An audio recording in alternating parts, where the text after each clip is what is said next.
I'm Nancy Sullivan. I'm the librarian at Madison High School. Thank you. Thank you. I have the best job ever. Tonight's slam is the qualifying event for the 3rd annual Verselandia All-City High School Poetry Slam. From the bottom of my heart, I want to thank every single person who's in this room. You guys are wonderful. I want to thank the poets, the judges, friends, family, other librarians, classroom teachers, and everyone. Thank you so much for coming. We really appreciate your support of our poets. Thank you. Daniel Fredgant is our musical interludist. Yes. Would you like to do a quick demo, Mr. Fredgant? Yep. It's awesome. Did you see how I made up that word interludist too? Yeah. Okay. Katrina Pag, who has left, I think, provided a lot of yummy treats for intermission, so we're grateful to her for that. I'm briefly going to run down what's going to happen tonight. We're going to have 2 rounds of competition. We have lots and lots of poets that have signed up, more than ever before, which is fantastic, but which also means we're going to have to really move things along, and the second round is only going to be 5 poets. So I know, I would just love to listen to you guys read your poetry for a year. It would be awesome. The math guy, Kevin Sprager, right there.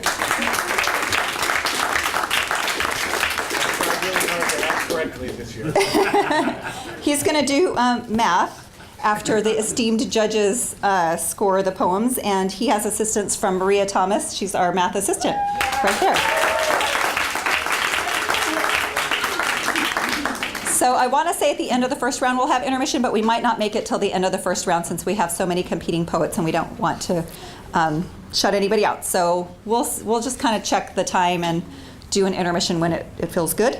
And we will be announcing 1st through 5th for the second round, and then those scores will be added together for the people who place in those positions. Okay, well, now that I've got all that out of the way, I'm going to introduce Shaba, our amazing MC. Welcome back, Shaba.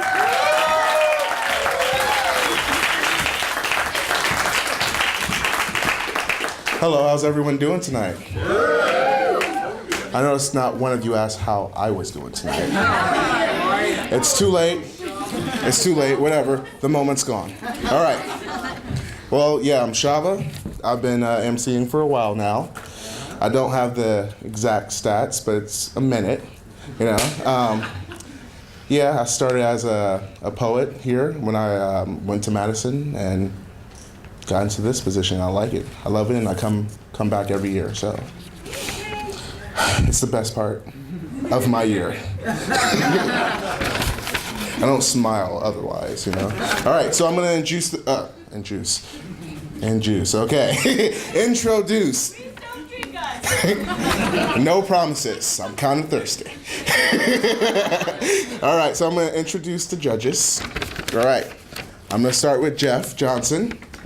Raise your hand. All right.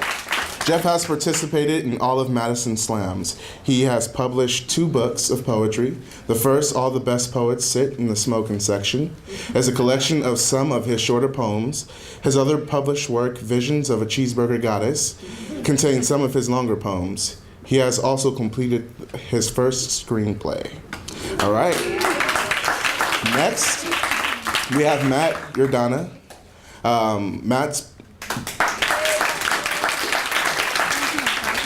Matt's book of poems, Public Gestures, was a finalist for the Oregon Book Award. He's also the recipient of the Pushcart Prize and a fellowship from the National Endowment for the Arts. He's currently working on a manuscript of poems focused on people's relationships with animals. All right. Next person is Lee Morlock. Lee has written at least 2 poems, Ode to the Vitamix and Ode to My Vacuum. She teaches high school English and is the token female on our judges panel tonight. Well then. All right. Armin Tolentino. Armin Armin Tolentino earned his MFA in poetry at Rutgers University in Newark, New Jersey. He is a 2014 Literary Arts Fellowship recipient. He enjoys writing about dinosaur extinctions, and his other hobbies include playing punk songs on the ukulele and fishing for whatever will bite in the Columbia River. All right. Next we have Dan Cisco. All right. Dr. D practices natural medicine in Northeast Portland. He reads poems and stories to his patients as part of their therapy.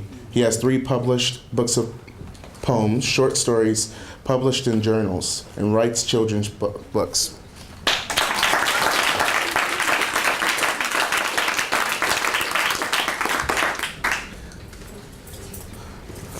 All right, next we're gonna go ahead and have our sacrificial poet. There will be blood. Crystal Ross.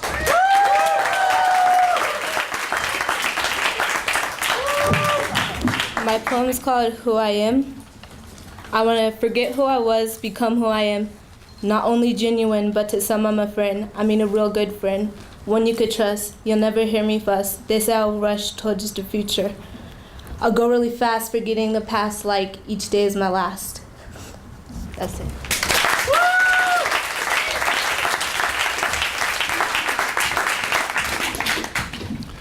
Yeah. I'll just do like this. Anyway, so yeah, at this point, after a poet goes up, we're gonna have the judges do their scores. Any specific way you want me to do it this year? Let's go from 1, 2, 3, 4, 5, please. Okay. All right. First judge is 6. Next is 6.3. After that, 6.8. And after that is 7.1. And last is 6.0. I guess I don't have to say 6.0, right? Just say 6. All right. And then the guy over here, the math guy, he's going to do his math. 19.1. 19.1.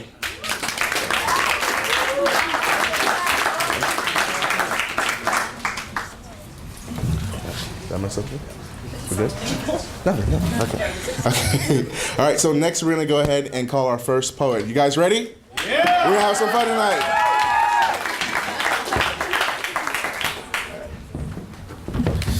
The first poet of the night, Falvio.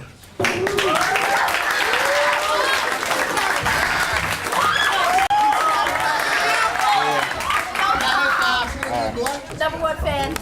My poem is called It Was Born to Be. A lot of the time, I think about the past, reminiscing the good days I had with my mother as a young boy attending school every day like a stable kid. Having some cook home meals every night like I was a king, living a life any young boy would dream. Then it stopped and slammed on its brakes like a car at a red light with the engine still running, waiting for its go. The green light never came after that day for me in my life. Drugs came and took my mom's head without giving her or me a fighting chance.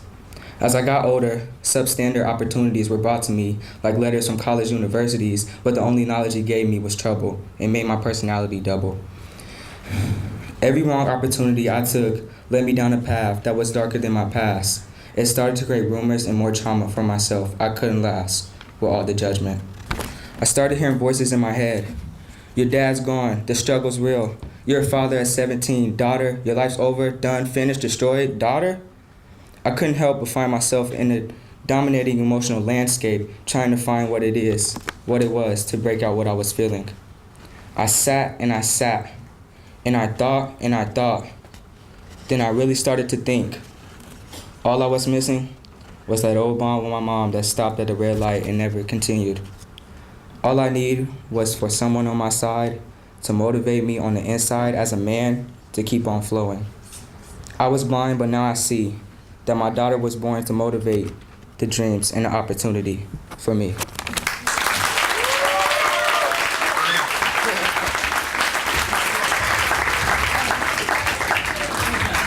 All right. Ready? All right, so 6.2, 6.6, 7.9, 8.4, 8.0.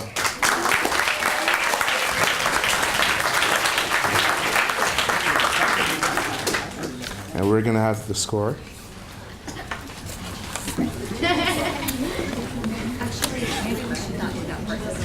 Huh? Just wait till the end? Wait till the end? Okay. All right. So just go to the next poem. All right. So. Okay, sounds great. All right. So we're gonna go to the next poet.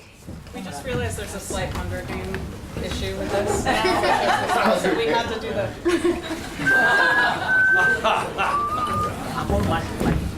Please don't do the Hunger Game whistle while people are doing poetry. It's not cool, bro. All right? I volunteer as tributes. That's it. Olivia Leap.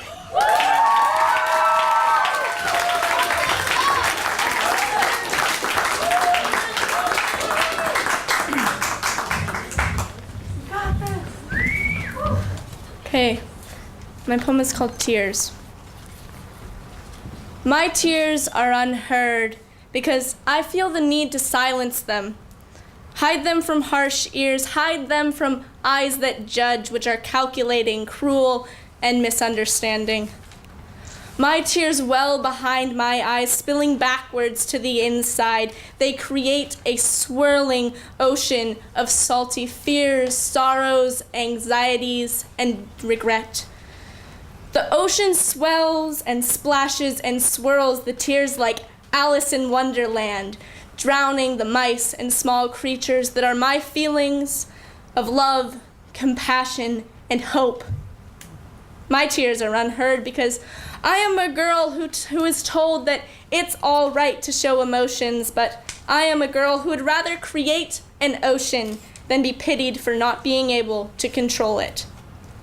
Because I am a girl who wants to stand up for herself without help, but needs to learn that by herself is dangerous, that by herself she'll drown in self-loathing and misunderstanding and hatred and sadness, that by herself her heart will crash and shatter on the ground because she fails to catch it. I shed my unheard tears because of times when I wasn't strong, not only for myself, but for friends who felt the pain and harsh emotions were too much and didn't think that they could turn to another and break habits, that by herself that friend was fine. By herself she didn't realize that by herself those funny habits that leave lasting scars, physical and heartache, may go too far, so far that there's no turning back, so far that scars that I can see will never fade and become visible to others. So far that my friends' hearts will no longer be able to be stitched together by my words of advice and hugs. My tears are unheard, not because nobody wants to hear them, not because nobody tries to hear them, but because of one stupid fucking reason, because I have been told that it's okay. It's okay to show my emotions, but I don't want to be the weak, looked down on, pitied, and then forgotten one. My tears are unheard. I cry inside at night, at school. I cry for people who I wanted to heal and did, but almost lost them. I cry because if I don't, I may scream! And when I scream, people tell me to be quiet. But I don't want to be quiet because when you're quiet, you get lost in the sound around you. And every little girl who gets lost in a park or store or mall knows that that is terrifying. I don't want to be that lost little girl. I don't want to be quiet or hide my tears, but I do because I don't want to be pitied or cared about. I don't want to be the one who can be loved because I'm afraid. I'm afraid of being loved because I may have to learn how to love back. And sometimes I find it hard to love myself. My tears are unheard. But if you listen, you can hear the ocean.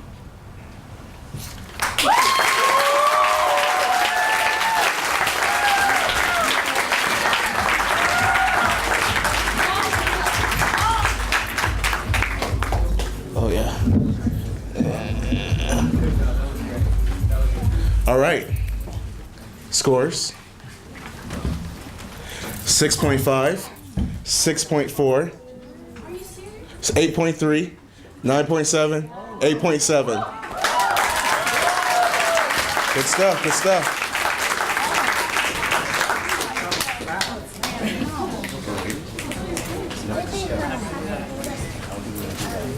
We're not waiting for final score.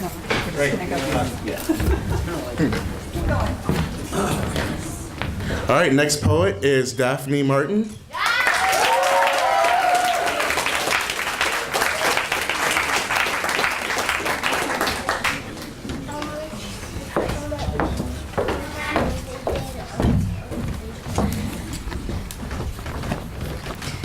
She was my best friend. For 13 years, she stood by my side. When she laughed, I laughed. When she cried, I cried. She was the sister I never had. The audience would wipe their eyes, shaking their heads, trying to refuse the truth, but here we are, gathered in a church surrounding a wooden casket. She touched every one of those lives, a piece of her left in their hearts, gone but never forgotten. But see, nobody knew her like I did. In 4th grade, she stood up to the bully that called me ugly. In 7th grade, she warned the boy that asked me to the dance that he'd better watch himself if he hurt me. She was fearless. Nothing stood in her way, except the day the earth stood still. I answered my phone and all I heard was something about a car crash. Some dumbass running a red light, a head-to-head collision, and my best friend remained conscious until 5 minutes after. Then it hit me like a ton of bricks. I realized that my best friend, the girl who knew all my secrets, the girl who knew me, everything about me, was gone forever. You say you feel pain, but it's only a headache. You say you've cried, really? Because you didn't get your way? Well, consider yourself lucky for never seeing it through my eyes. The pain of seeing your best friend for the last time, cold stiff in a wooden casket. Tears that cover my face because there is no more holding it all in. They say you never know how valuable something is until it's gone forever, but see, with her, it's not goodbye. It's see you later. Thank you.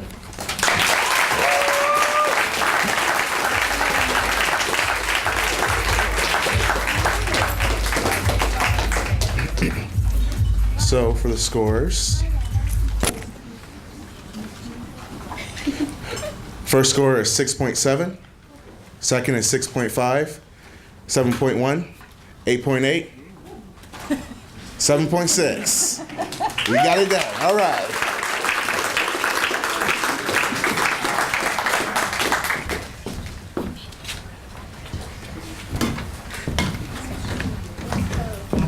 Next poet is Richard Flores.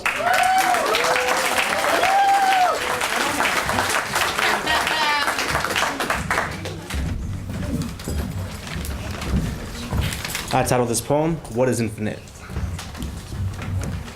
What is infinite? The power within me is limitless. These words flow out during a rainy evening as I come with the confidence so definitive I could have told you 2 years ago what my mission is. In vividness, I hope to help people out of this corrupt society and the deep, dark abyss it is.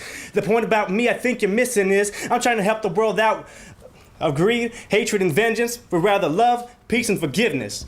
The decrepit fear tearing the world apart from within itself comes from nothing more than a historical mindset to colonize, when really that is exactly what we need to set aside and let our mind's way of thinking realign to what is necessary to progress. Because in our future, all that presents itself is certain death. Hope takes away from the sense of fear that lies awake inside the night who can't... Sorry. Thank you.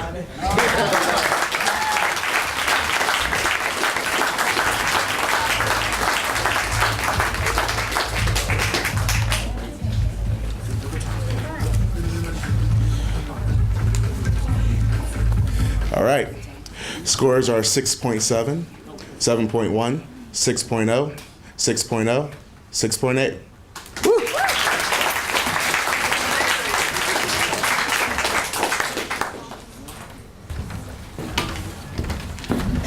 I just want to add, I don't appreciate almost everyone being taller than me, so I find that very unacceptable.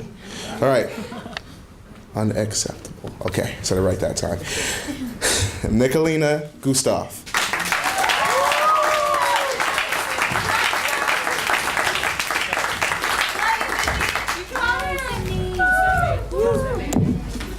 My poem is called What Makes Me Asian. What makes me Asian? Is it the way my eyes squint every time my glasses try to pry them open? Or how they're so small that's the reason for my shitty driving? Is it the way I look exactly like everyone from China, Korea, Vietnam, Thailand, Japan, with my straight hair and tiny figure as my mother tells me to sit up straight and keep a good posture? Is it the way my body is addicted to rice, tofu, bubble tea, shark fin, and alligator skin? Much like the skin of the girl I watched in that anime last night. Is it the way that I have to be a doctor, a math whiz, and also own a beauty salon by the time of my arranged marriage? Is it the way my parents speak so loud and ignorant in their ridiculous accents and words that sound like pots and pans hitting the floor as they attempt to pick it up with chopsticks? Chang, cling. Is it the way my skin bruises under every smack of the broom when the clock turns back from 4 to 3.8? Because I was on the piano 4.75 seconds more than I was in the book? Is it the way my heartless face never moves when we play dodge the bullet with my fist, like Bruce Lee as I unleash the panda from my tiger bomb heart? Is it the way my elders gather around to do Tai Chi while my sensei tells me to sit and meditate in my Mandarin-colored robes as I try to connect with my inner Buddha? And that's what makes me Asian, right? The way you cut my yellow skin and my blood flows and stereotypes makes me completely forget what makes me Asian. What makes me Asian is that thousands of years ago, my savior was blessed by the ivory white elephant and how he had to die multiple times to get enlightened. What makes me Asian is when my enslaved ancestors would rather get beaten to death than dishonor her family's name by bowing down to Empress Zhao. What makes me Asian is how my ancestor decided it was a damn good idea to dress up as a dude in order to save her father. Or how my people raised the hammer up like the executioner and slammed it down like the sword upon my neck. What makes me Asian is how that same sword was dropped on my friends, Hiroshima and Nagasaki. What makes me Asian is how my grandmother didn't marry one of her own kind, or how my mother was only made it to the 5th grade because of her impeccable temper. I may not be what you qualify me as Asian, but with my past lying behind me and the dragon that coils my neck, I am what makes me Asian, and I'm not sorry that I do not meet your expectations.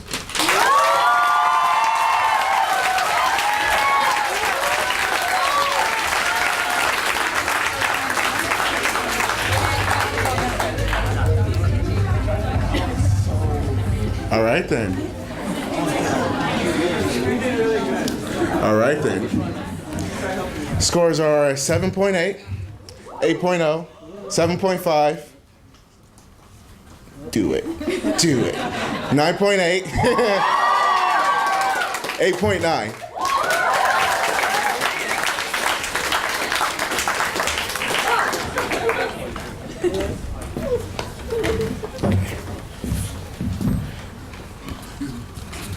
Johnny Do?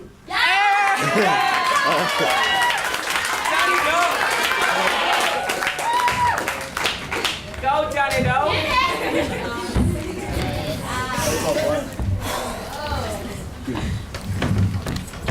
When I stare at your picture, I saw a stranger, big and broad, a dark navy blue suit with buttons on the left side. Who are you? I sometimes stare at your picture like you talk back. Tell me about the birds and the bees, and I love you. But you're just a picture, and I see you everywhere. A portrait above the fireplace mantle, in my room and in my dreams. I dreamed that you could toss me the bat, and I swing my.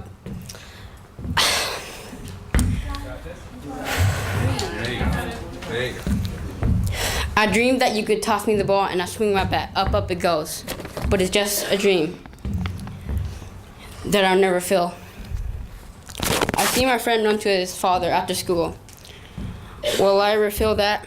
Will I ever see that? Sorry.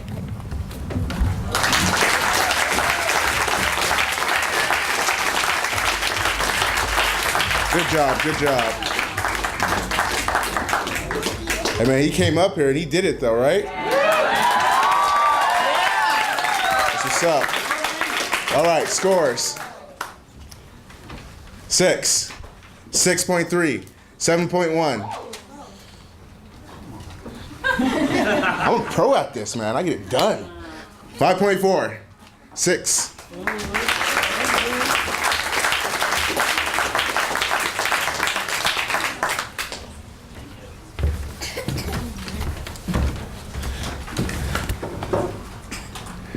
Micah. Oh, wait.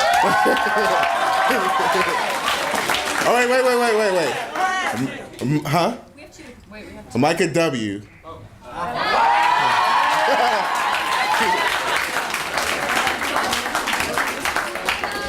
There was just no way I was going to say it.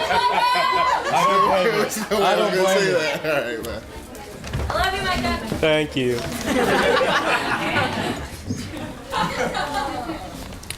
Why does this world turn? I need to make this taller.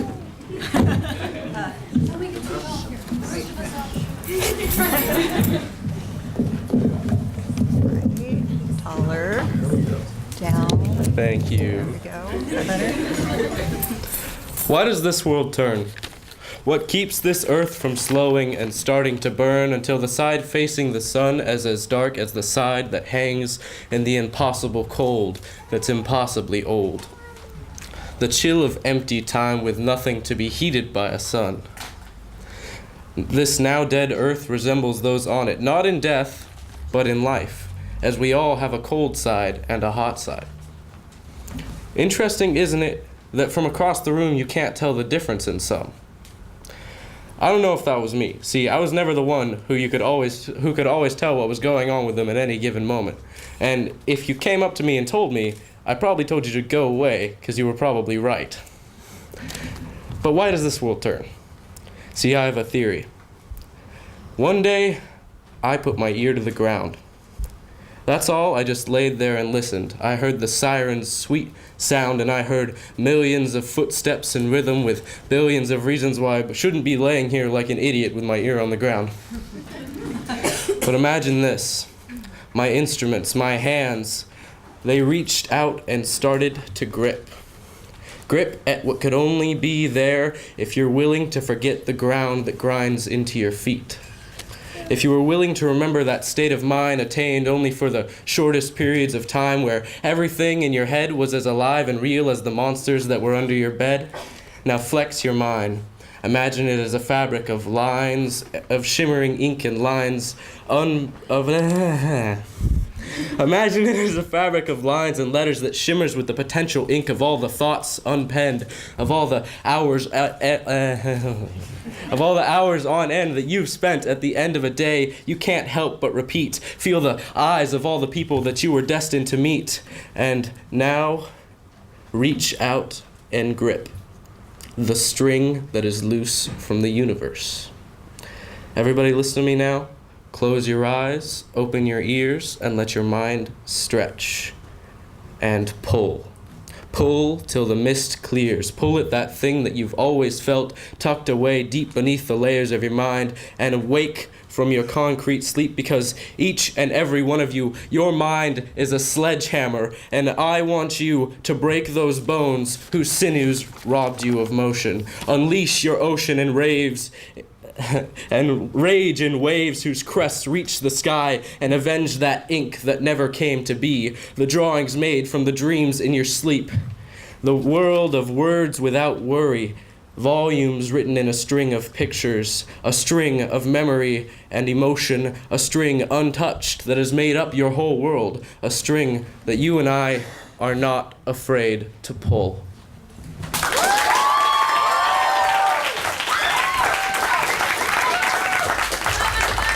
All right. Stance, gotta do. It's gonna do it next time. All right.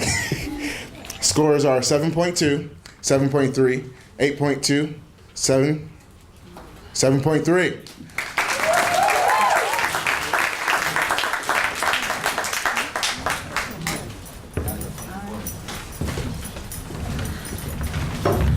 All right. Next is Penny Haverly. Harvey.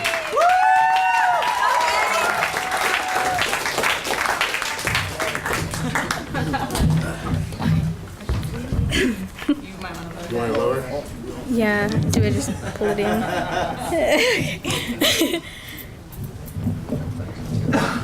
Oh no, that's too low. Not that short. Okay. Okay.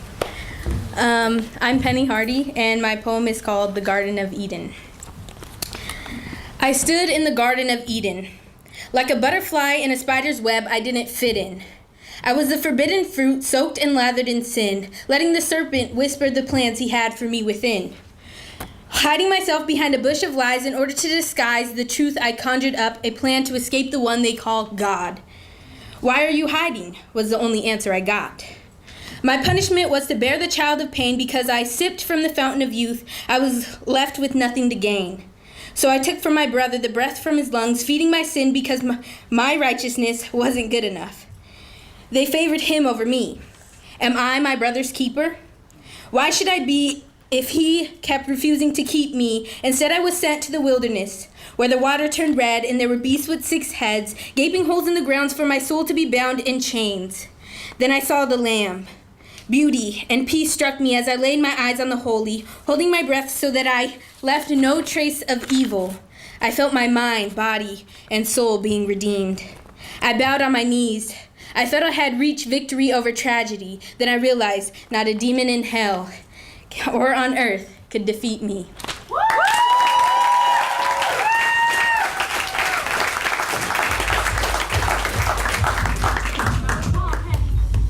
All right. So, for the scores, 7.5, 7.8, 7.5, 7.9, 8.5.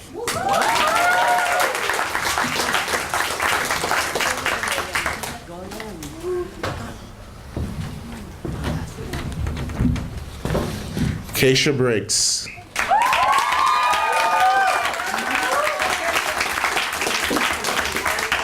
Should be right back. There's another person.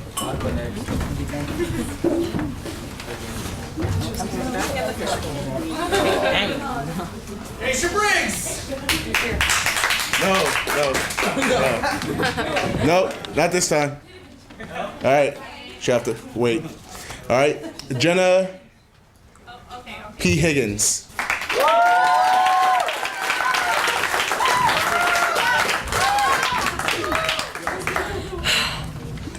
Broken. Scared to lose the ones who stand beside me. The one who knows how I think. The one who cares. The one who smiles and says, you can do it. The one who will always love me no matter what, my great-grandma. Knowing the pain that brings her every day as she sits and awaits for the cure to hold her and tell her that she is better. She kisses my boo-boos, and now it's time I kiss hers. I sit at her bedside and hold her hand as we watch TV without volume because she can't hear what they're saying, but makes a story of her own. Sits in a rocker and holds a diva puppy in her lap, drinking coffee black as muck all day long so she can keep up with this fast-paced life. Eating biscuits and gravy every morning from the corner store because it's what I thought happiness tasted like. The sweet taste of salty as it hits my taste buds. The small specks of juicy meat as it stuck to my teeth as I sit in the living room as she naps because she needs the rest. I don't mind at all being with her, even if she is asleep, is all that I wish for. Even today, all I want to do is sit by her bed once again, hold her hand, and watch TV. But right now, thank God she's out of pain, no longer needing help just to go to the bathroom and sit up to hug her grandchildren. She's in a better place, and I know it because there's no way God could let her sit here and weep. Weep because the cancer took her. We know that we will be okay because up there she will smile down upon us, even though we miss her and know that we want her here, but she isn't in pain anymore, or hurt, or stressed. She knows we love her. She was strong. That is strength. Looking cancer in the eye and smiling. Even when you know it'll be your undoing in the end, you know that it'll get better. That's being strong. Like my mom going to work every day, facing hers, and missing my grandma. Sending her air kisses and looking at old photos, remembering the good old times, because that is how she lives today. through old photos and smiles that sit on my face as I wake up in the night crying because of dreams that circle around the short times I spent at her side. That is strength. I'm strong because of her.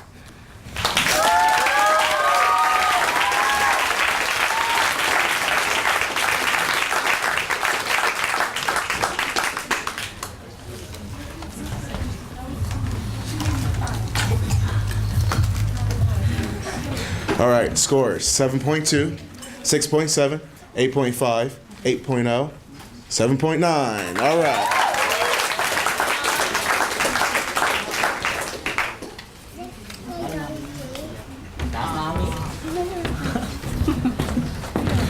Lariah.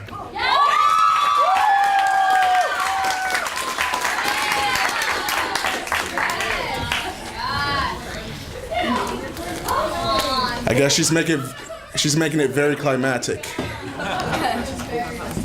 One poet. One book.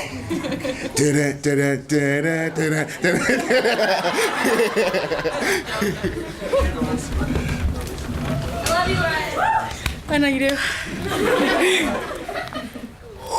Wait. Okay. All right. Okay. It's called You. You told me a secret to keep it on the down low. You know, you revealed your feelings for me on February 12, 2014. So hold me tight and never let me go. So I can know that you'll always be there for me through thick and thin, high and low. You're a proud piece of work. My God. Because when God created you, He made sure you're the miracle I'm meant to have. But your skin reminds me of caramel. Not that fake wannabe kind, but you're the caramel that you savor with every bite with that sweet, complex flavor melting in your mouth to bring joy in my world. Your long curly hair tempts me, taunting me to gently stroke it. So your ends to feel safe. You love Nike like a stoner on weed. You laugh with jokes. You make jokes to laugh at folks. Your style is simple real. You keep people satisfied, not dry. It feels like I'm Superman and you're my kryptonite. On the RS, people be hating, but what do they know? They can hate, not appreciate. We're God's gift, but together we're a blessing. You got my loyalty, my heart, my soul. You practically got me. I got what you need. You don't have to search anymore. I'm right here. Whatever you need, I got. If you need to cry, smile, laugh, lean on a shoulder, hold a hand, or even talk to, I'm here. Just remember, everything you truly need is going to be on 12th Street.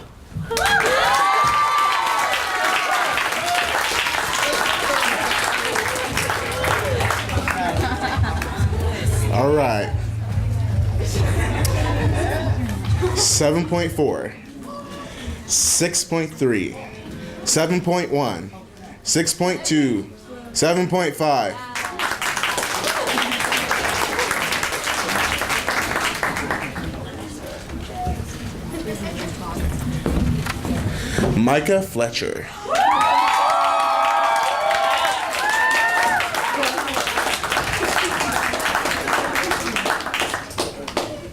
America loves you, Micah. Drunken. Oh God, I have fans. In 3rd grade, Alex Newman decided to tell me in the line coming into our school that I was nothing. And I had absolutely no idea what that meant. I'm not going to lie to you, 3rd grade Micah did not have a brain complex enough to understand the abstract thought that is, you are nothing. I don't know why it stuck with me. I wish it hadn't. I don't know why children can be so damn cruel to one another.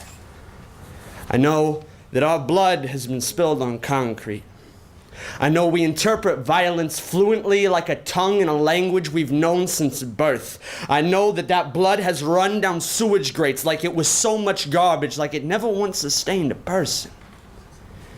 My bones have never broken.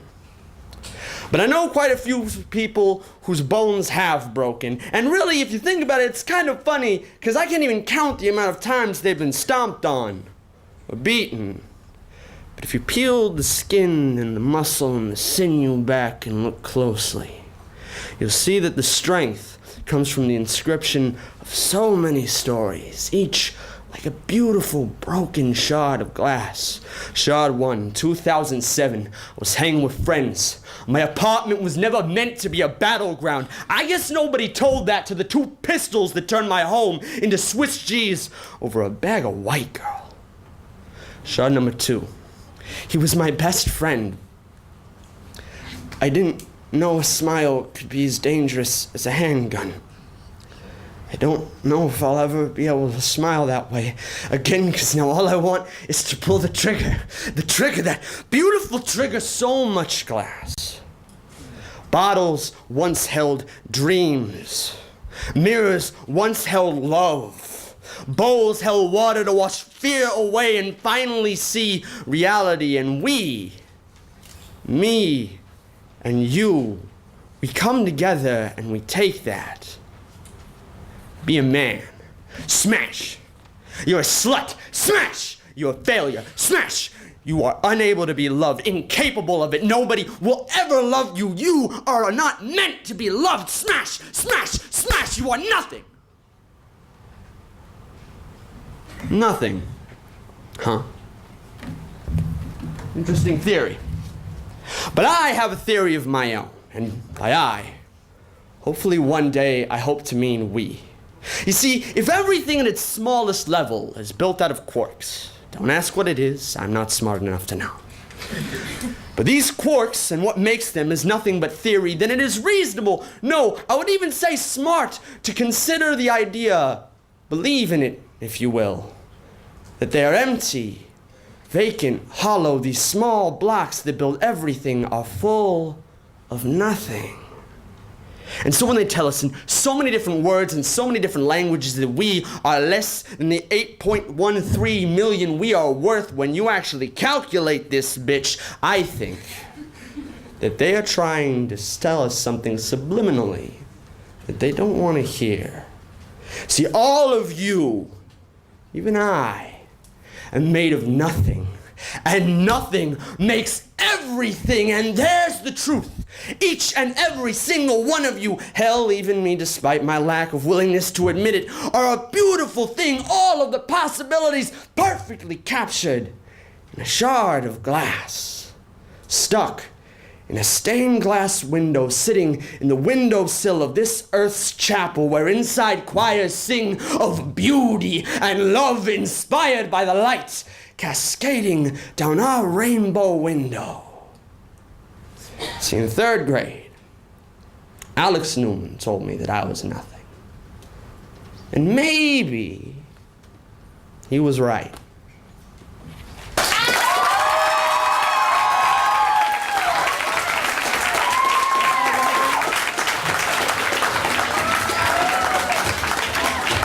Okay. All right. Scores 9.4, 9.6. Uh-oh. 10. 9.6.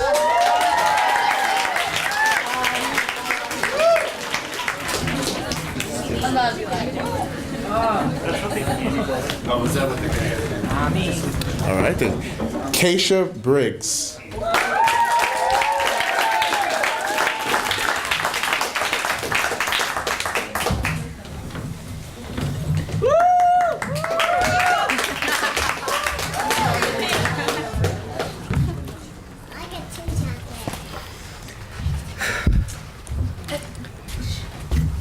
The tears fall like a volcano, erupting, pouring, showering.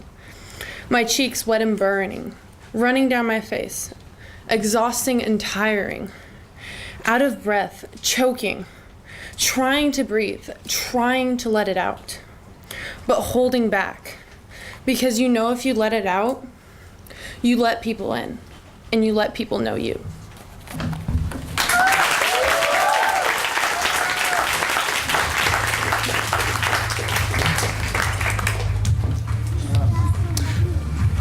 All right then, for the scores, 7, 6.4, 6.8, 7.6. Come on, 6.7.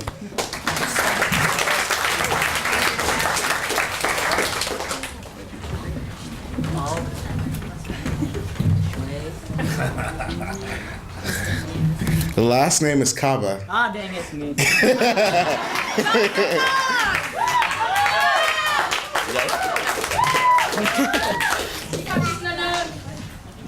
Thank you.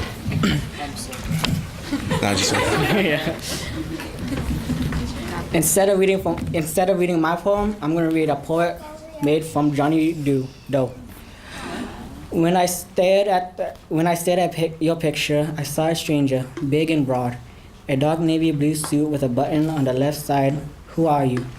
I sometimes stare at your picture like you can talk back, telling me about a bird and bees, and I love you. And you're just a picture, and I see you everywhere. A portrait above the fireplace mantel in my dreams and in my room. I dream that you can toss me the ball, and I swing my bat. Up, up it goes. But I realize it's just a dream that I will never feel. I see my friend run to his father. After that, will I ever feel that? I feel that I will never see you. Will I ever see you? Are you still alive? Are you able to walk down the aisle when my sister get married? I can't say I miss you when I never met you. I see that friend again play basketball with his father. Will I ever play basketball with you? What do you look like?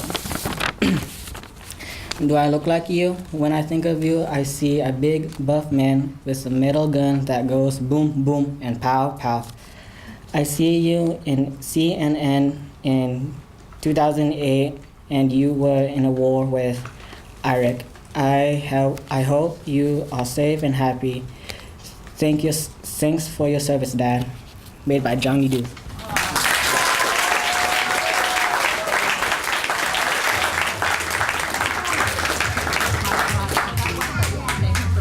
All right, so we're not going to score that one, but we're going to thank him for reading. That's true friendship right there, though. That's what's up.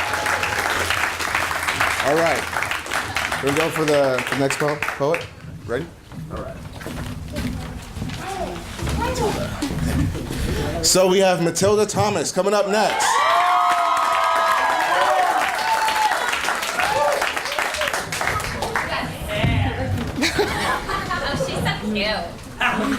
Oh, this is upside down. Okay. Pants. Your eyes are as blue as the lake you stand by. Ideas flicker through them like sun glints off the water. The current of your mind is racing, a riptide that could pull anyone under your spell. You bend down, looking for edible plants you've gathered since you were young. Your mother taught you how to forage. You don't need her help anymore. Yet I often find you in the midst of your large, quiet family. Noble and reserved, they're constantly alert, as are you. I can see you scan the surrounding trees before relaxing and finding your favorite snacks. Plants stain your tongue green. You've never noticed that, or at least you've never mentioned it. Your lithe, graceful neck draws me to you, though not as intensely as your eyes tend to. Being quiet is in your nature. If you had your way, you'd just blend into the background. It's safer that way, you'd say. But I can't imagine a world without you. You're my sustenance, my life. I don't know what I'd do without you. I know you've always been self-conscious about your legs. You say they're short, disproportionate to the rest of you. But I think they're beautiful and perfect. I admire them whenever I see you. You're perfectly balanced and stunning. Your smile gives me butterflies. The complicated shadows and shades of your skin are unique. I wish I could get you on your own so we could have some quality time together. But you're always with your family. You're always so wary, so afraid. There's not so much to be afraid of in this barren landscape. Yet I can tell by how you move your head, how you listen, trying to detect your own fate that you're scared. You should take more time to relax, maybe swim a little, treat yourself to a feast, just like I do. Sometimes I worry you could never be with me. My arms are too short, my head is so big compared to yours. I look like some kind of freak. But getting you on my own has me salivating. This is how things are supposed to be. Maybe in another life, we could have something more. We could control ourselves and think beyond our instincts. But what can I say? I'm a T-Rex. You're a Diplodocus. It just wasn't meant to be. And the moment you move away from the pack, I'll come after you. After all, a gal's got to feed her family. Thankfully, there's plenty more of you. Long tails balancing your graceful, far-reaching necks. I'll never run out of food. It just happens to be your lucky day. Sorry to pass up the pre-dinner prayers. I can't put my hands together anyway. Bon appetit, my friend.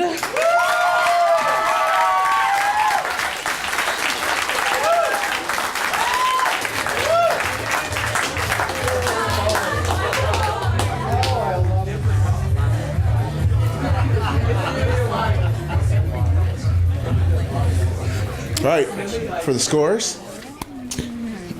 Sorry. That was so funny. It was, right? I was confused for a second, but then I was like, oh, I get it now. I get it now. That's what's up. Dinosaurs. All right. 7.9, 7.5, 6.8, 9.6, 8.9. So, just a quick reminder, some people are like standing in the back. There's a couple chairs up here, and I'm sure these people aren't, scary of having like strangers sitting next to them, right? Like, make friends, right? Yeah, he's ready.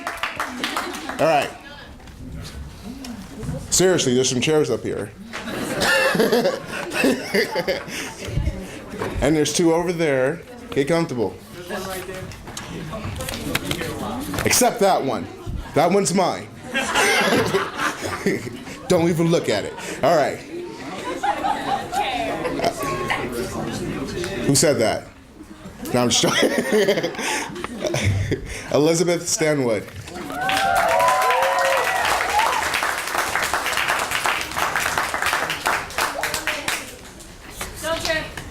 I'll try not to.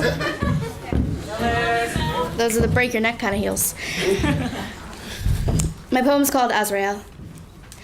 I sit on a pile of silent wings, perched atop brutalized innocence. I stand by a river of silent screams, waiting for peaceful deliverance. I dance around playgrounds of phantoms, searching for someone to hold. I split people down to their atoms and tell them they're made up of gold. I cast demons out of the shadows, sending them back to their home. But in the hearts of evil people, demons are free to roam. They call me the angel of death, but alone I'm a gentle thing. I take people up to the heavens and sit there with silent wings.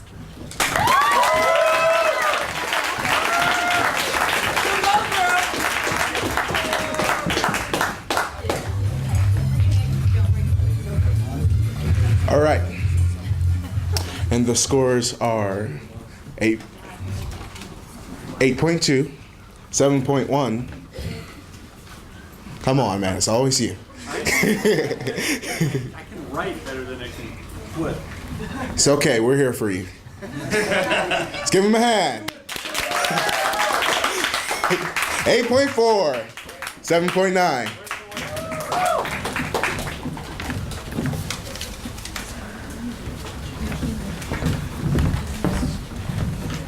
Natori Crane.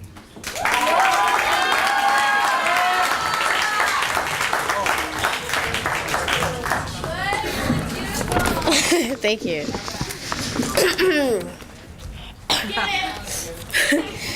This poem is called Colors of Pain. Red, blue, and black.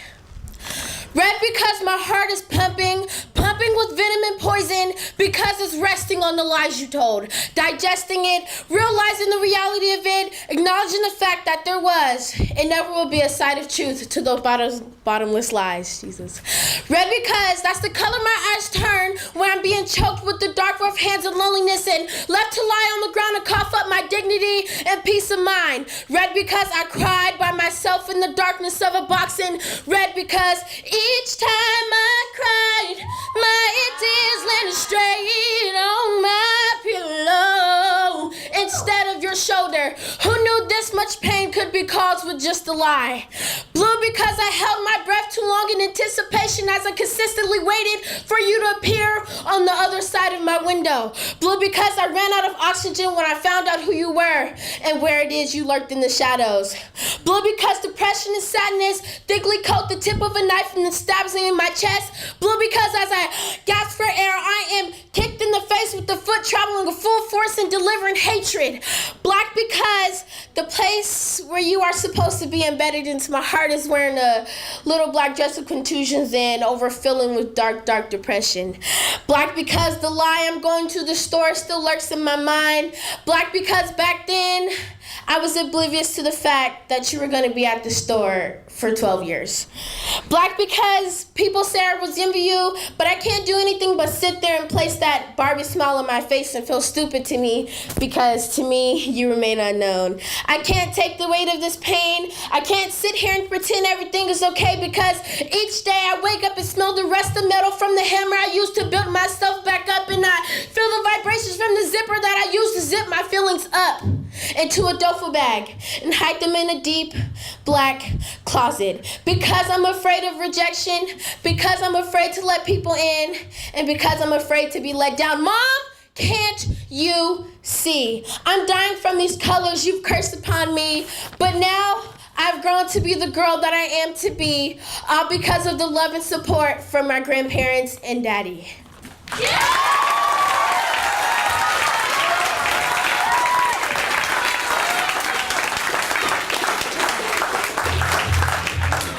Fierce. Fierce. All right. Scores. 8.7, 7.9, 8.6, 7.5, 9.2.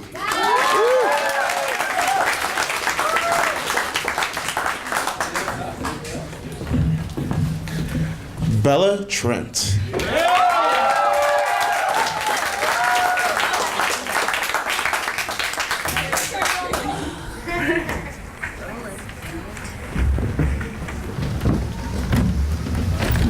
Never gets less scary.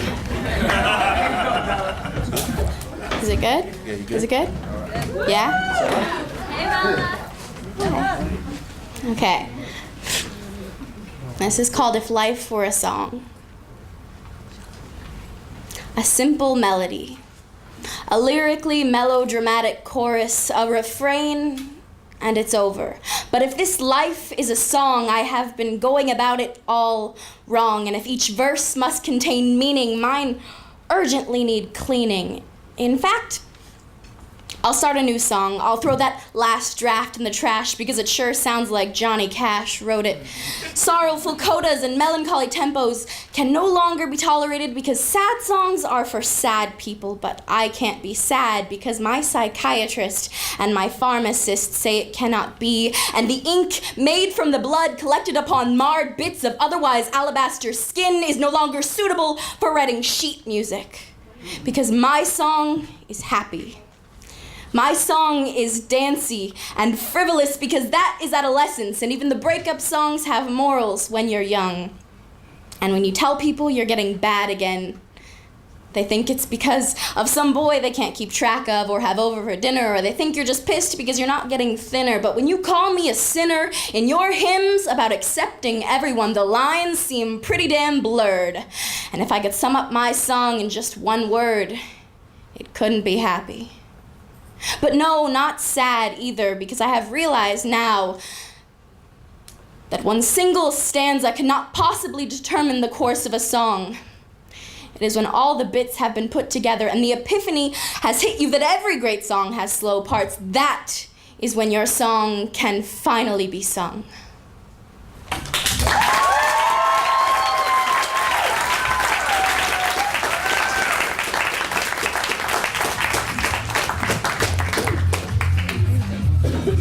All right. Scores are 9.0, 8.3, sorry, 9.7, 10, 9.6.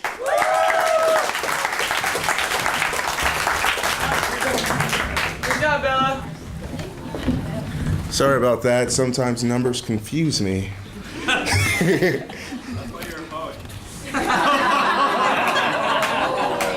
What's up, bro? You calling me out? I'm just joking. All right, Alex Cruz.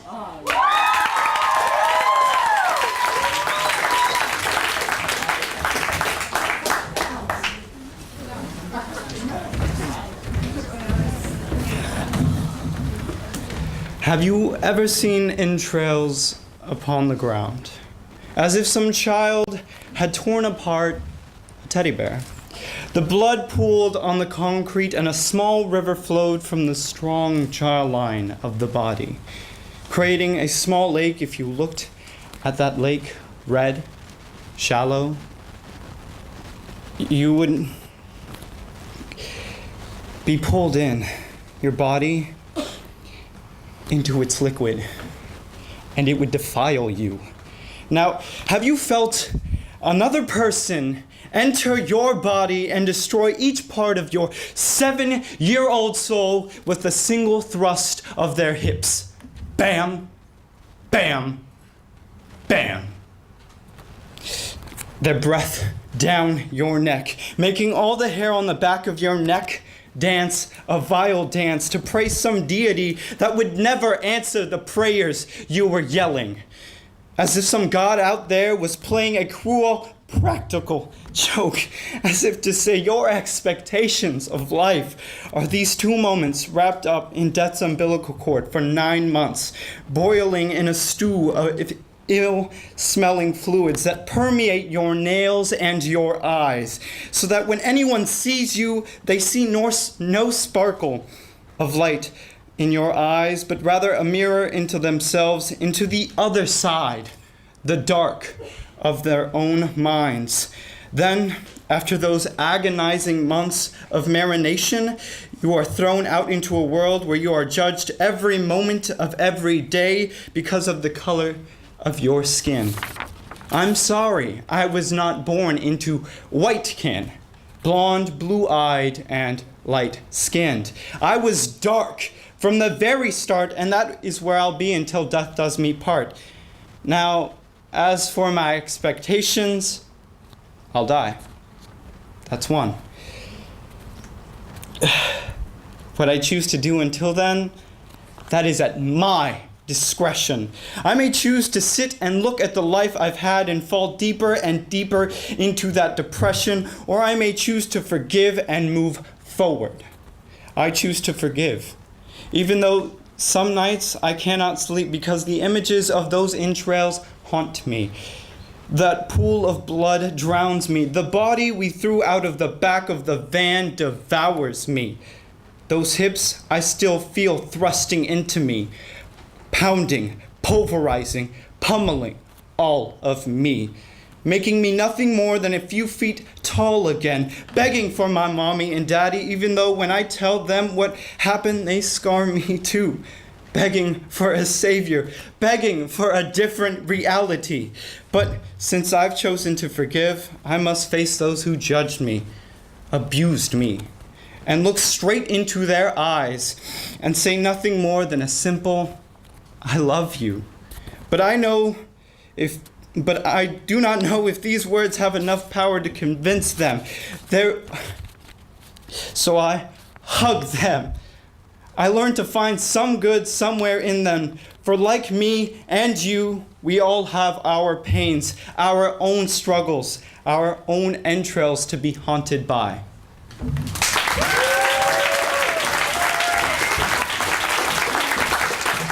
All right. All right. Score 7.7, 9.0, 8.0, 9.9, 8.0. All right.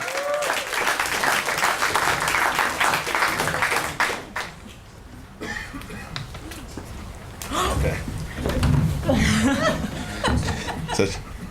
Cesar? Caesar. You should have saw his look, man. He was like, oh, God. All right, man, do it.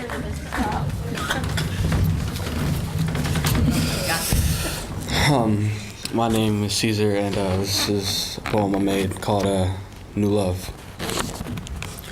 Your smile shines brighter than the summer skies. It's kind of like the world's greatest prize. I love how you surprise me. One minute you're upset, then the next minute you're smiling. Your eyes will forever find favor in my mind. I can't help but think about you all the time. It doesn't matter what I have, because if I had you, I'd be the richest man alive. This song is for you, the true apple of my eye. Standing in front of you, nervous, choking, hoping I can find the words that will make you mine. But I would give up anything for you, pour my heart out for you.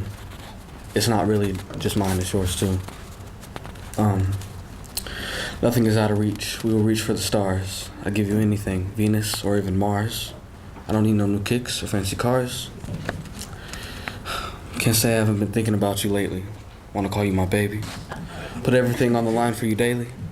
This rhyme's for you. Every minute without you makes my heart sing the blues. Floating in the water, on a cruise. No one that I'd rather be with than you. And that much is true. Just need to find the words to prove it to you. My new love.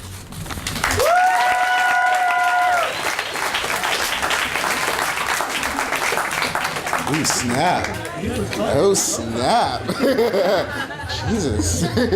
All right. Scores. 7.0, 6.2, 6.5. Oh, yeah. Oh, yeah. Don't keep me waiting, man. Come on. Okay. 5.9, 7.2.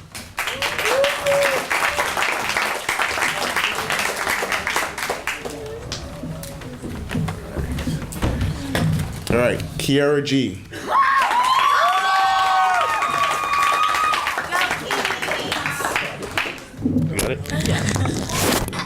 Okay, so my poem's called We Were Her Warriors.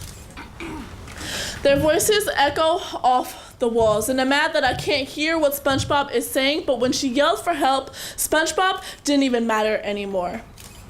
We rose together like the Powerpuff Girls, Katie, Kiara, and Marissa running to her rescue, just as Bubbles, Buttercup, and Blossom, protecting her the way they protected their city, but I was her protector, as the phone was for help, but it doesn't work when you dial 991. She lied to protect us. She lied, hoping for the better, but we knew that nothing would change. We knew that when he got out, she would let him come back and act as if nothing had ever happened.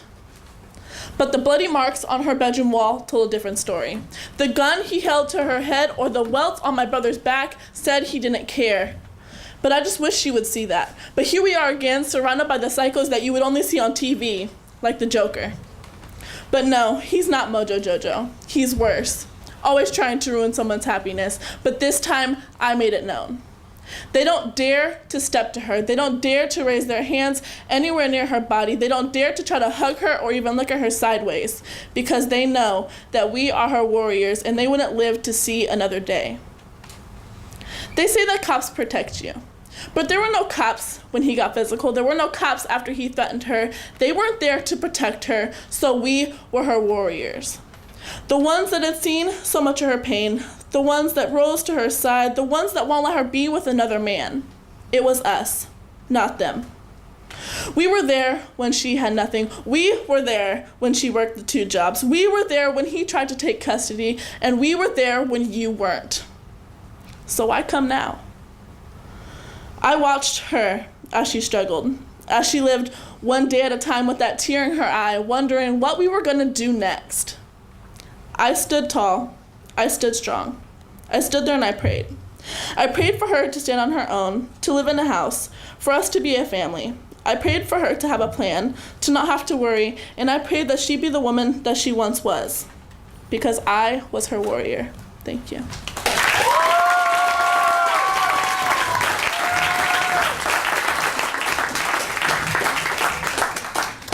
All right. And the scores are 7.9, 7.0, 7.6, 8.2, 8.3.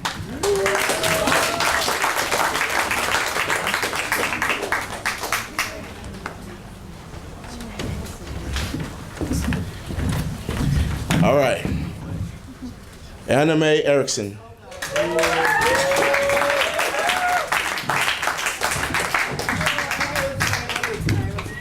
What was that? I knew it was coming. know if I was ready. All right, my poem's called Deeper Meanings.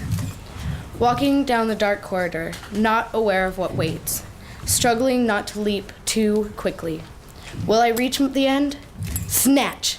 Grabbed before my eyes, inhale a familiar scent. The struggle ends. But to my surprise, I am alone, always alone. Will I reach my end? Again, down the dark corridor, alone, always alone. Thank you.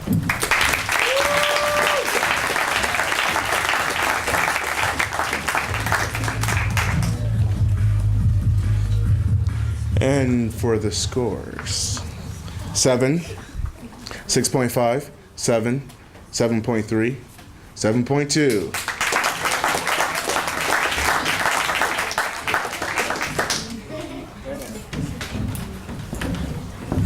I notice you guys don't clap when I come back on stage.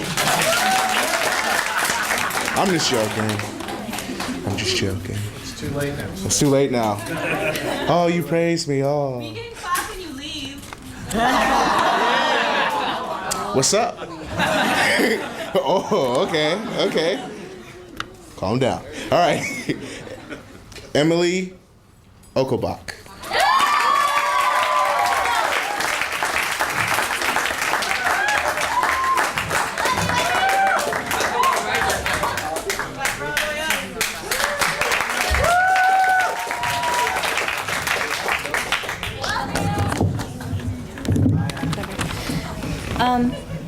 Don't start seeing yourself through the eyes of those who don't value you. Know your worth even if they don't, by Emma Davis.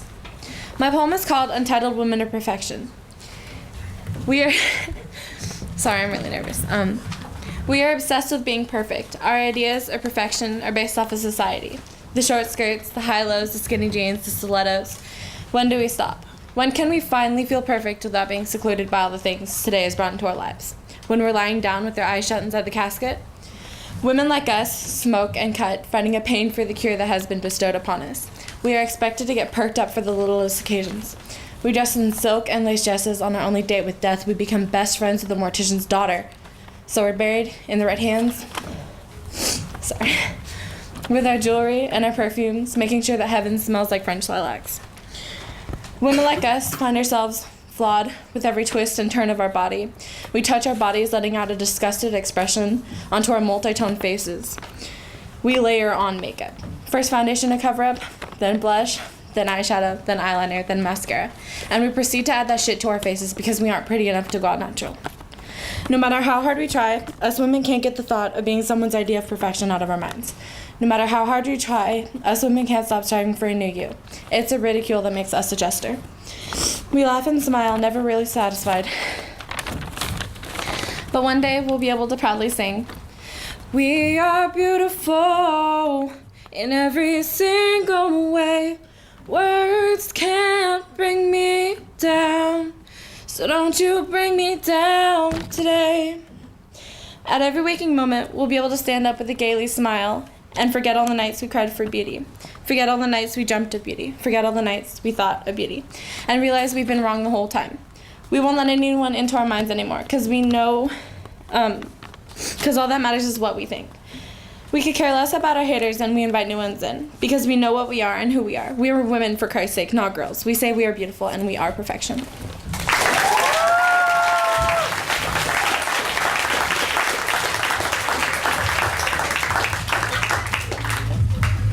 All right.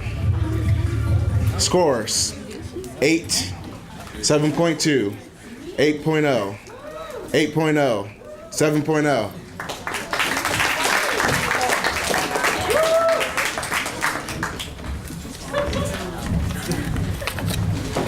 Eric G.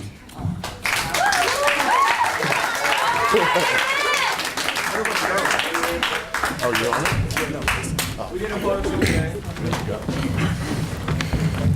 Hi, I'm Eric, obviously. This poem is titled, "I Respect Her." This poem is dedicated to my now ex-girlfriend, Lydia Pierce.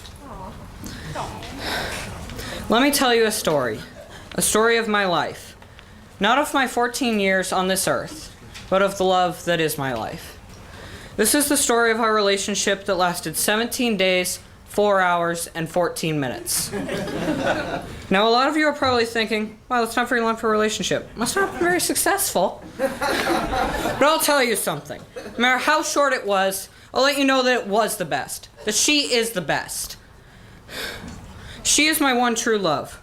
With her deep brown hair and her eyes of blue crystal, she has a heart of gold and a soul of sterling silver. Her love was as sweet as honeysuckle, making my heart buzz like a honeybee. But like all good things, it came to an end. Personally, I don't feel a lot of chemistry, she said. Those were the words. The toll of the bell. But we're still friends, so everything's okay, right?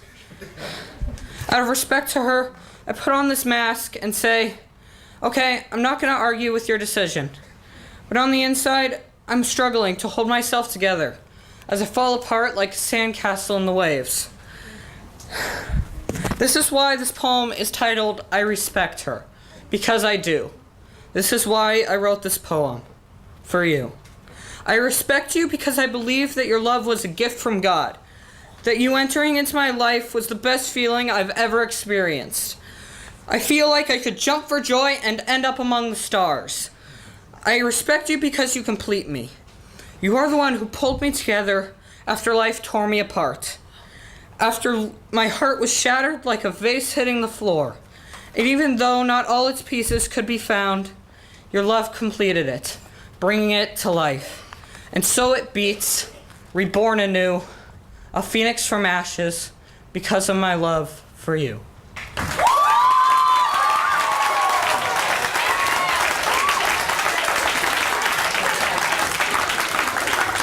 That's like the best thing I ever heard anyone say about their ex-girlfriend. Like, that was amazing. All right. Yeah, it's like you can't judge. Yeah. Judge that. Yeah.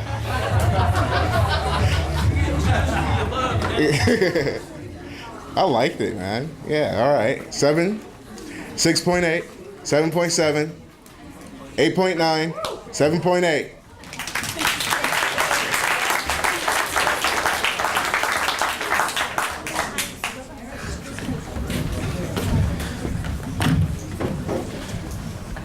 Fex Ahmed. Let's go.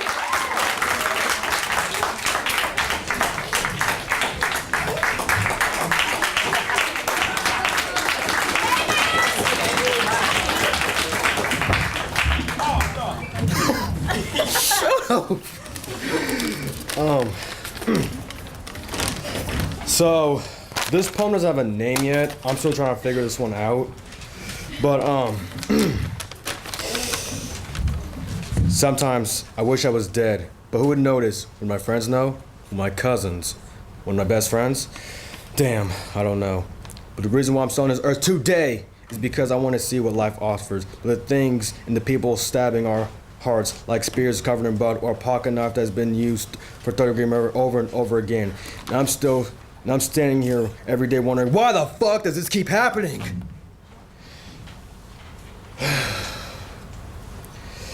I try to stay patient and go through the spikes and spears that are thrown at my path, but the words and situations that are thrown at me just burn like a batch of firewood at a campfire. My eyes tear like a fountain every night as I wait for a miracle just to fall from the sky. Some people ask me, what does true happiness feels like? Why can't I be happy? Why does bad things always happen to me? I wish I can answer that question, because I've yet to know how it feels, but hopefully I will very soon.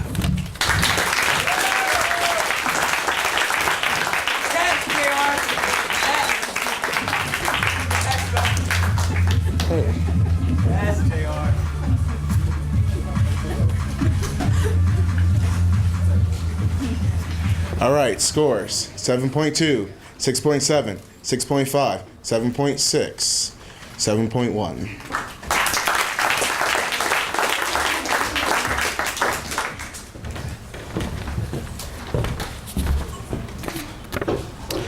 Ruben.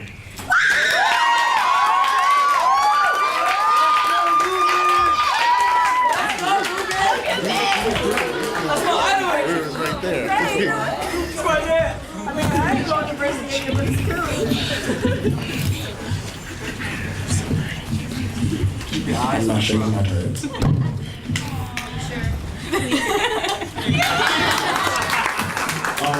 This is called You Left Right.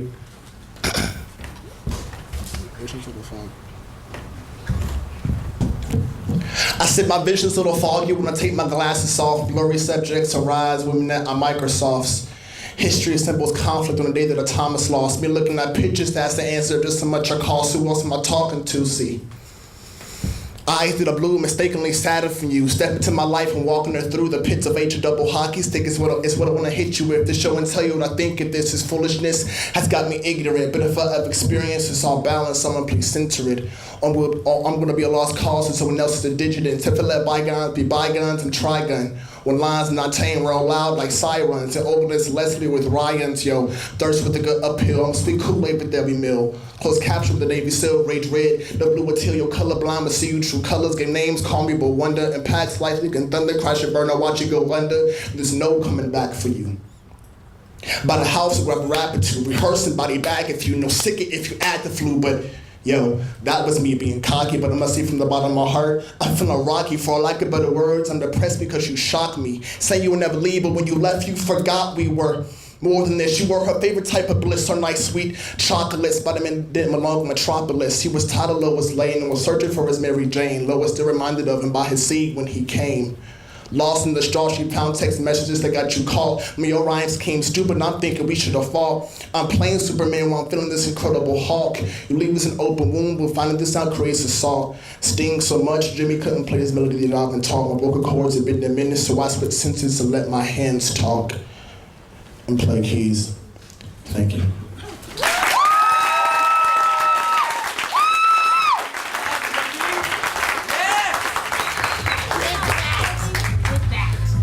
I remember when that guy was a little bit shorter. Yeah. Oh my God. And now he's tall and killing it, all right? All right. The scores are 8.3, 9.1, 8.8, 9.5, 9.5.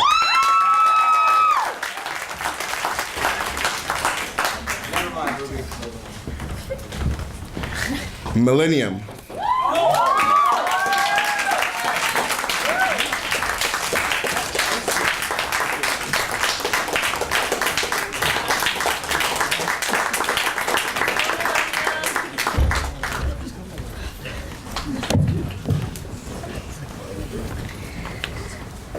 This is called This Body. Yes. My heart beats. Yes, it beats. It beats so that this body of mine can function with no interruption. This sound of this magnificent, beautiful, and wonderful heart is what I need, was what I hear when I walk. I hear hello and goodbye, the growling bellies of those who say, "Can you spare some change?" The sound of cans being beaten by the sticks of someone trying to make a living. Heels going click, click, click against my bones. My bones are the many streets, sidewalks, and train rails that connect everything together. My muscles are the strong pillars that hold all the weight and height up. My height is as if I seem to never be ending, the skyscrapers that seem to touch the moon. My arms act as the many bridges that pass to the very center of my heart. My head holds all the ideas. Should we build this here? Will it be a good investment? My blood is what makes me so lovable, lively, and energetic. My heart pumps the blood through my veins like the people walking, people riding the buses, bikes, and trains. Across my bones, using all my arms as a way to my heart. Sound intrigued? Well, you know where to find me. I am downtown Portland.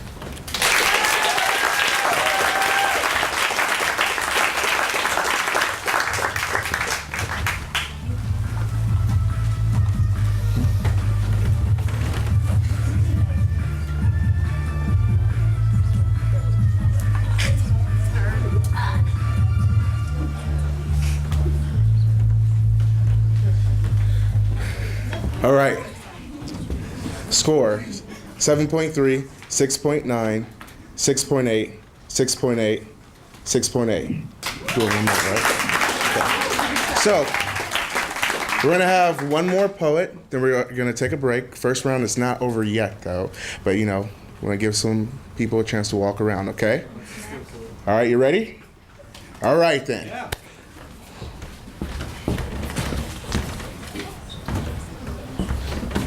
I think I'm proud of myself for saying everyone's name correctly for the most part, too. Last year, huh? Shh. We don't talk about that. Okay, Naturia.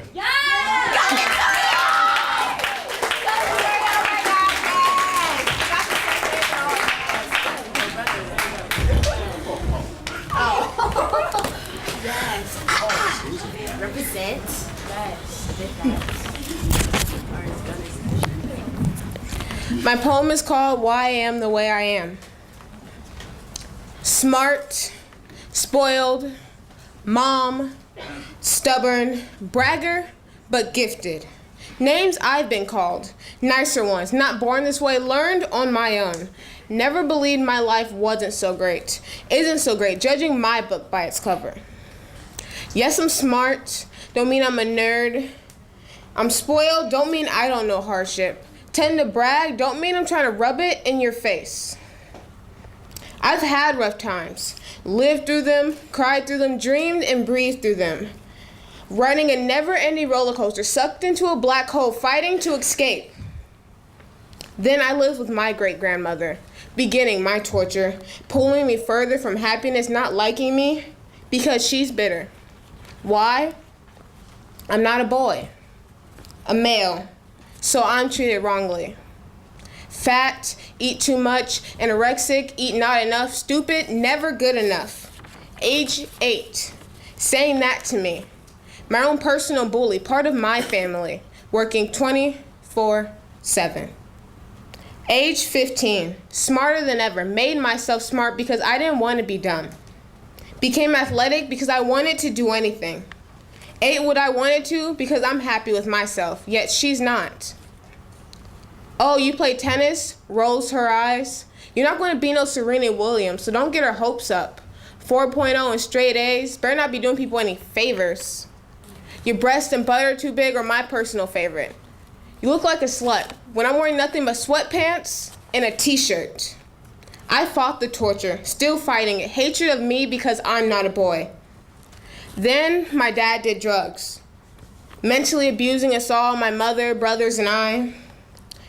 You're junky and dirty, but my room is clean. You're not smart, but I'm smarter than he is. Treating the Bodie the best because that's his blood. You're slow and stupid, talking to my other brother. A hoe and a cheater, talking to my mother. My great-grandmother and dad were much alike. Got along better than anyone. A non-stop radio of hatred and insults. Physical abuse towards my mom. A leech, mosquito bite, a pest in need of extermination. I was the strong one, growing up too fast, being the mom and role model, climbing out the core-deep ditch, pulling my brothers and mom out with me. Supportive, as my mom healed to come back home. A mom, so my brother wouldn't realize she was gone. Stronger now, leading through the cuts and cracks in her life, filling the holes with cement from weak to unbreakable. I brag because I couldn't be proud of myself before. Stubborn because I let people push me around too much. Smart and gifted, proving everyone wrong who said I couldn't. Spoiled, family making up for lost childhood. Mom, forced to be one. I smile and laugh, smart and gifted, not getting there with ease. An unbeatable obstacle course, but I beat it. Think I'm perfect? I'm not. I've had rough times. My motivation, reason to strive why good is never good enough. It's what makes me, me, and I'd never change it because I'm not perfect. I'm invincible.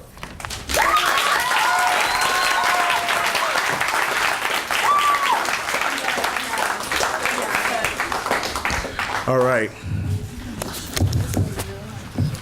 Scores are 7.3, 6.8, 8, 8.9, 8.2. All right. Let's take a break now. Let's take a break. All right, so we're gonna go take a break, walk around, and then come back. So I was thinking which poem I should do. Everyone wants me to do the potato poem, but I'm not gonna do it. I'm not gonna do it. I'm not gonna do it. Look me up on YouTube. All right, all right. I'm gonna do this one. This one I made a couple months ago when I was like bored at work and. All right, let's see if it's good. Okay, this is my first time performing it. All right. Excuse me in advance. Sorry, forgive me. All right. I want to be so deep till I get lost to you days and hide the fact that kind of loathe that I'm aroused by your ways, so I'ma use you like you used me. And I'ma make love to you without the love you see down. You left me kind of cold and kind of bitter, and you took all the love, and so the sex is like a filler to the deeper issues that I'm holding inside. That I'm hurt, but yet old-fashioned, thus too manly to cry, so I keep giving you the love until it's gone. Every stroke of memory of when this house was our home, and I keep teasing you with pleasure. Girl, you're naughty, and you like it when I'm doing, having my way with your body, and I seek the day that I'm strong enough to just ignore the feelings. And it feels like the passion is blue fire, the love is like cold steel, and the bullshit of it all reminds me that it was real once, but never again. Instead, your body plays symphonies to the way that things used to be. A day when I trusted and lusted, dreamed to change the prefix of your name, and I busted down the emotion walls of yours and those of devotion. But now it's love you is what I'm thinking. Fuck you is what I'm feeling. And that cold turkey, I can drop you, but only myself, I'm kidding. Sex so good, floating away, and only the ceiling is keeping me between the stars and the roaring sea. Emotional bars on Passion Mountain is the only thing that keeps me from falling off into the void, so I plead, don't ride me like you miss me.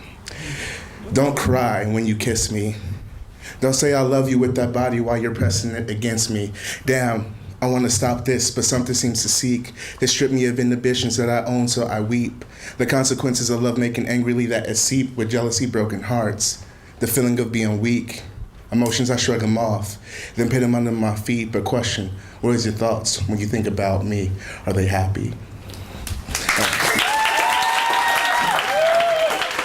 All right, 9.9? Stop. Huh? No music. I don't deserve it. Oh, 6.9? 6.9? Really? Really, bro? Really, bro?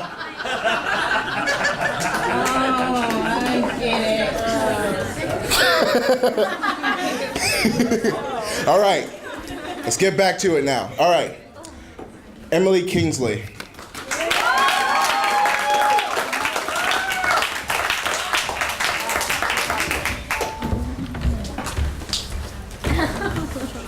I think we can all agree that was really intense. Yeah, you're pretty intense. Sorry. Tough act to follow. Okay, this is for my brother. This is for my people who were born second to a boy, having an older brother that never lets them feel alone. For my people who never have a dull moment in who never have a dull moment in their life and never will, but not caring about it, because feeling the love is more important than living up to the stereotypical moment where the older is carefree and the younger sibling is spoiled. For my people that laugh so hard that they start to cry. For my people that have someone to travel around the country with, whether it's from Arizona to Pennsylvania, seeing all the states in between, or from Pennsylvania to Oregon, starting a new adventure. For my people who live with their hero, getting to know the challenges they have faced and learning what they have been through is what makes them a hero. For my people who are just a telephone call away, always ready to help but not smothering. For my people that get unconditional love coming from the one person that knows you the absolute best and yet doesn't judge you. This is for my brother who I love the most out of everything in this world and who loves me back.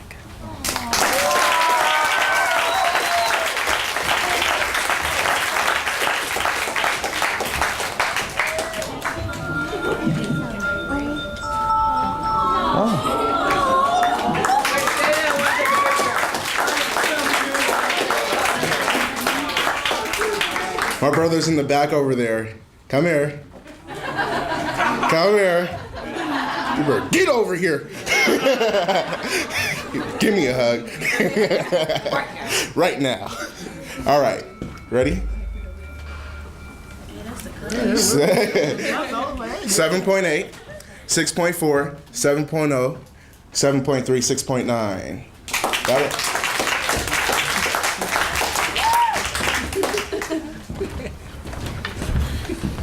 Lily. Okay. Lily Harper. I'm sorry. It's just a common flower. You saw that, right? You saw that? Hello. Okay. This is called wings. Every child is born with a pair of wings. Soft, gentle, and fragile. So fragile, in fact, that anything could break them. I was born with a small pair of wings. Small, nothing special, but mine nonetheless. After birth, children receive a manual on how to fly. The instructions are long and control several pages of lengthy reading. And as an infant, I couldn't read very well.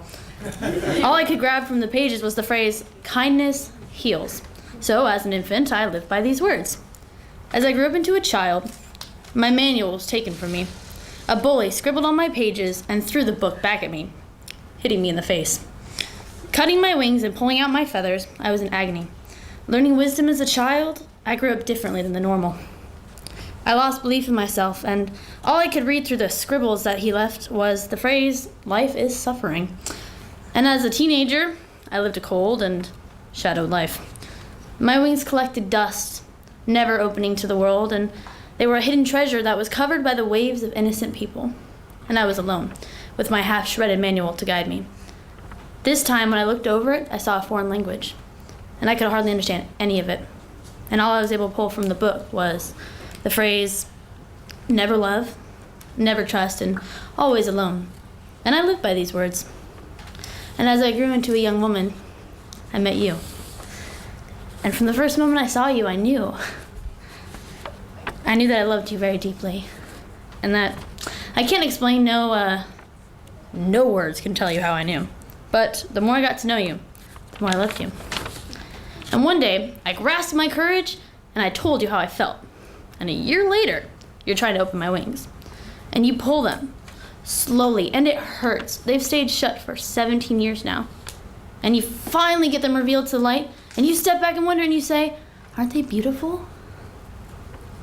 And I cried, because you're right. My wings are beautiful. In half a year, seeing my wings is no longer enough. Carrying 2 people on yours is too much for you to bear. And you beg me to fly, but I'm not ready, and flapping my wings hurts. So you do the unthinkable. You push me off a cliff.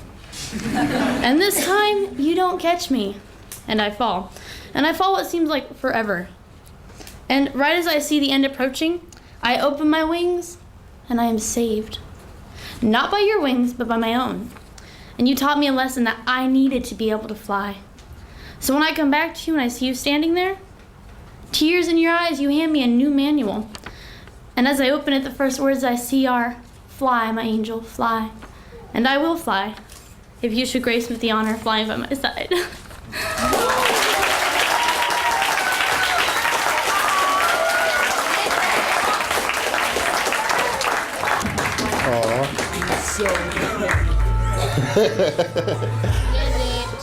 All right. 7 point. 7.8, 7.6, 7.7. I'm not even surprised, okay? 8.2, 7.3.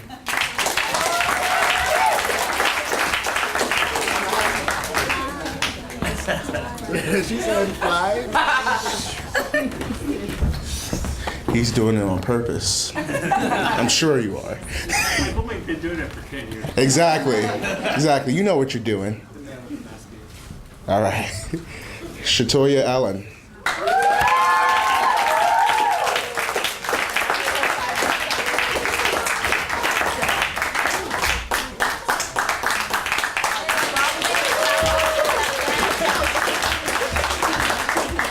Okay, so my poem is called Here's to a New Year. Here's to a new year, new hopes, new dreams, new friends, new goals, new achievements, new relationships, new things to look forward to, a fresh start. 2013, you had your good and your bad parts, but through it all, I learned something new, that things don't always go as you choose. These lessons learned have made me smarter, so that as I venture into this new year, I can work harder at the things that really matter and focus less on the bad, because I need to get back onto the right path. So here's to a new year, to something great. Goodbye 2013, goodbye to the past. Hello 2014, into a good future at last.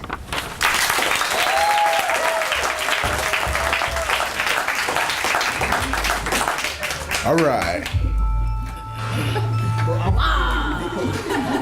What about just start freestyling? Just like, nah, I'm joking. I don't do that. 7.5, 6.3, 7.0, 6.1, 6.7.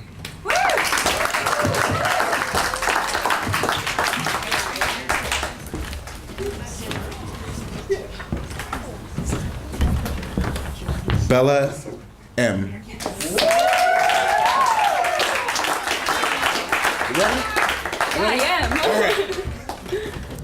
Hey, it's the perfect time for me. Okay. My poem's called 1 Month. 1 month.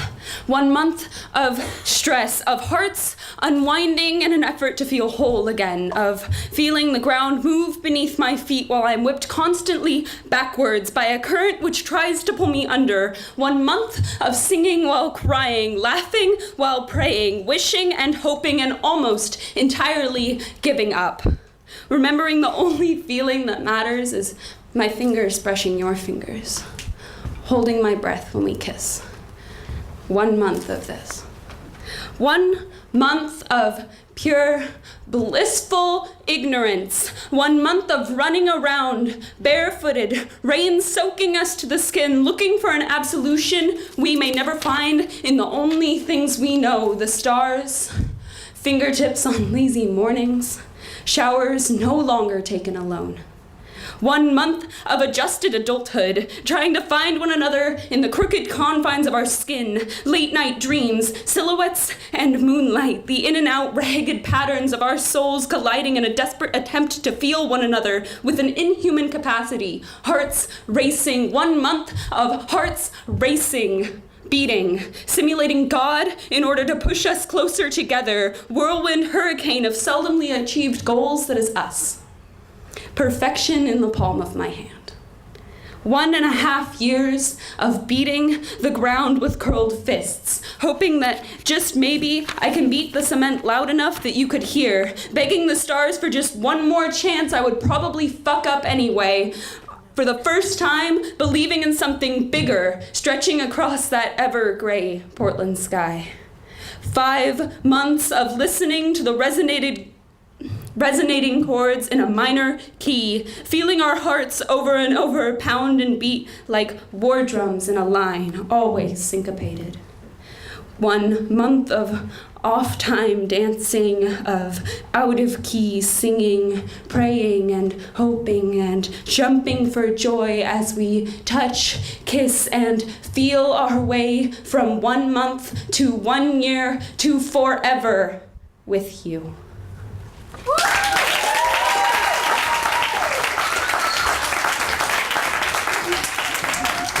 All right. Okay. I'm gonna freestyle now. You ready? Yeah. All right.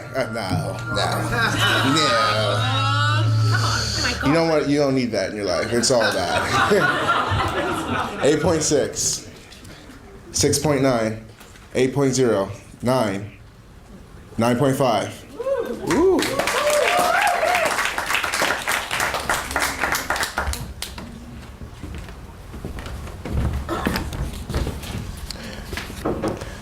Venetia.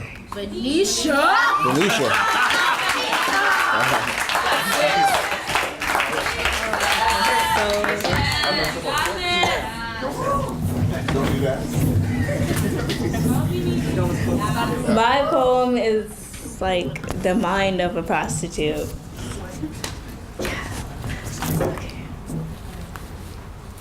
I use what I got to get what I want. As long as he hands 20s and 50s, there's no need to front. I'm a hoe, she says, supposedly not worried about me, but she still states I prostitute the streets. Another day, another dollar, another cop gets my mind hotter. And down the block, I see my clown with the same Glock whispering he has time for me on his Gucci wristwatch. Tick-tock on the clock. I work for money at all corners. And by the end of this quarter, another shot of Ciroc. I get big-waisted. The bigger, the better. The better the weather, the smaller my sweater. But living in the streets is not as easy as 1, 2, 3. I walk through ditches, run through stitches, and I stay tripping to make the fall shorter. But I do what I gotta do to get my money.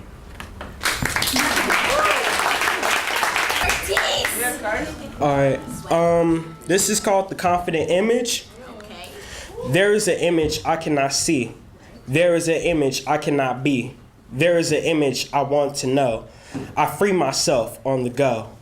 I keep wondering who is this image I could be. I look back and there's only just me. So I shut my eyes to see clear. I keep wondering where to be. So I open my eyes to this image in my mind that I'm the best of the best at all times. Thank you.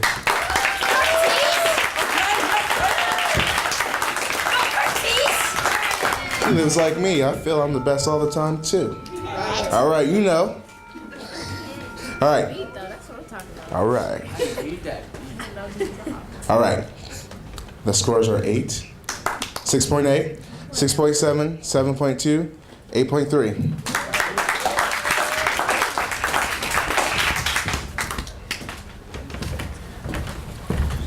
Julia.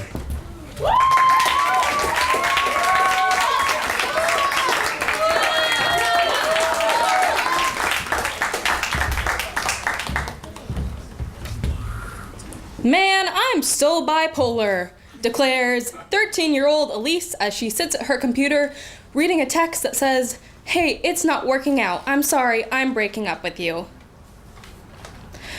I have never wanted to smash a person's head into a computer screen more than that in my entire life. And if I were honest, I'd say you haven't read a book, or maybe 13 pages, of how mania and depression are two completely different things. Because when you've been living with a single mother for 14 years now, who has been diagnosed with depression, anxiety, voices in her head, bipolar depression, and bipolar systems. Her mind does not work in ways that other people can see when the voice inside her head, who is approximately named Phil Lester James III. I have to admit that sometimes when people say, "I'm so bipolar," I don't think they understand. It's difficult seeing a mother who cannot pull herself from the bed. It is difficult raising 2 small children when you're only 14. It is difficult when you cannot pull yourself out of bed, when your mother is ranting and raving at 3 in the morning about how she can't sort the silverware correctly. Paranoia and irritation are something that swirls around her head all the time, and it breaks me. I am tired of living a life. Man, I'm so bipolar. Man, I'm so bipolar. Man, I'm so bipolar. Bipolar is crazy and sadness and anguish mixed into one. Bipolar is when you are torn at the seams and you cannot push yourself back together when you find your brother's body hanging by the staircase, hung up by a belt. Bipolar is when that voice finally tells you that you're not good enough. Bipolar is when you're crazy. And I wish it were otherwise. But Mom, you're not crazy. Mom, you're anything but. Mom, thank you for your crazy.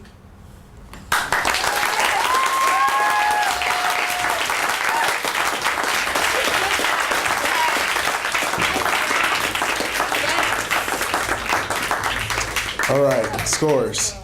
8.2, 7.4, 8.1, 9.6. 9.3.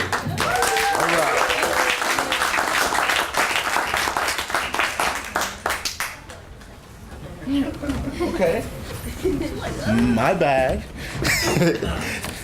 All right. Anna Lacourse.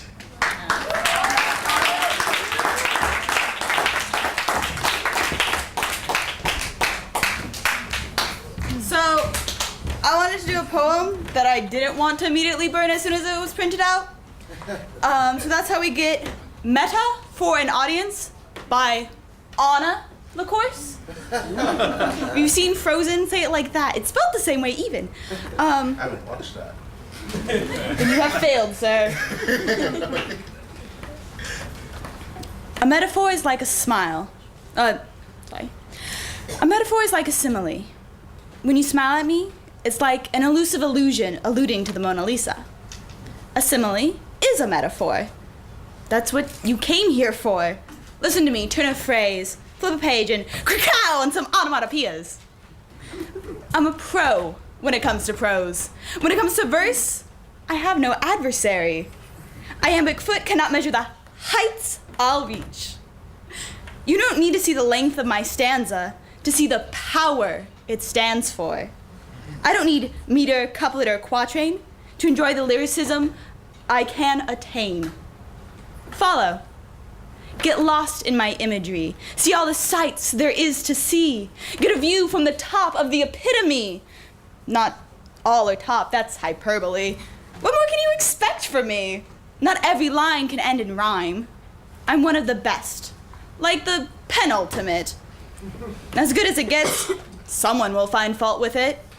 So call me repetitive, redundant, or trite. Call me corny, obnoxious, or say what you might. Give me a value. I give you the right to judge me. My words, not me.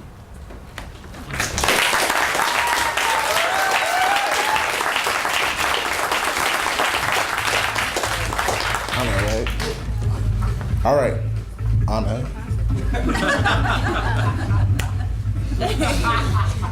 I'm a lady. All right. Ooh, Jesus. 8.6, 7.9, 7.5, 9.7, 9.1.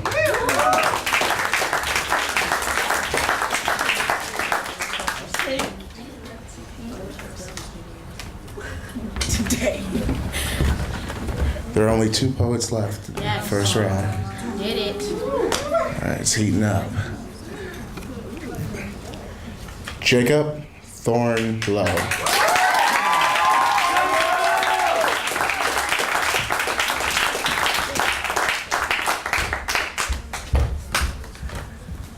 Hi.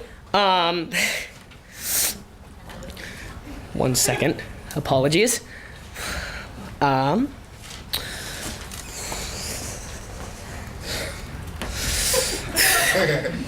Okay,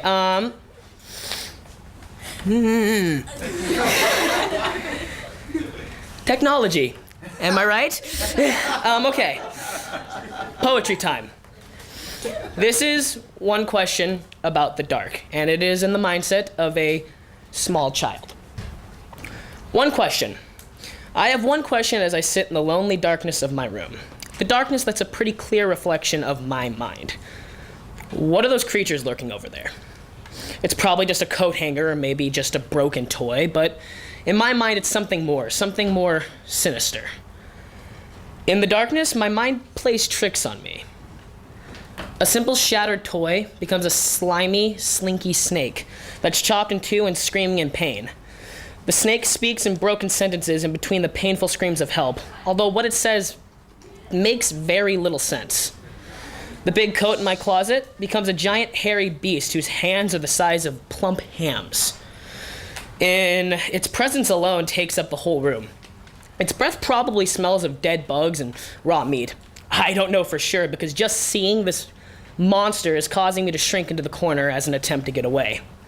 My own shadow has even turned against me. It's now a dark, vengeful demon who's come to take whatever is left of my soul. And I can't hide from this one. I can't hide from myself. At this point, I'm not even sure I'm tired anymore. All the sleepiness I felt has been sucked up by the monsters in the room and replaced by my eagerness to get out and never return. They seem to feed off my fear, growing bigger and more aggressive with every bite they take. Then the fresh morning light comes in, nearly shattering my window with how sharply bright it is. The hairy beast is merely a harmless coat again, and the injured, riddle-speaking snake is now just a toy again. Everything is back to normal, except the shadow. It's still there, as dark as it was in the nighttime. It's a shadow of past pains that has forever stained my very being. It's a twisted reflection of my inner self, and it will never leave.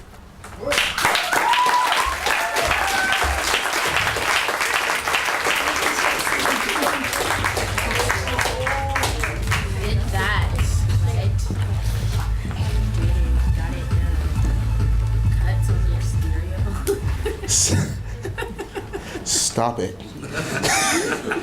Now. 7, 7.5, 7.1, 7.6, 8.0.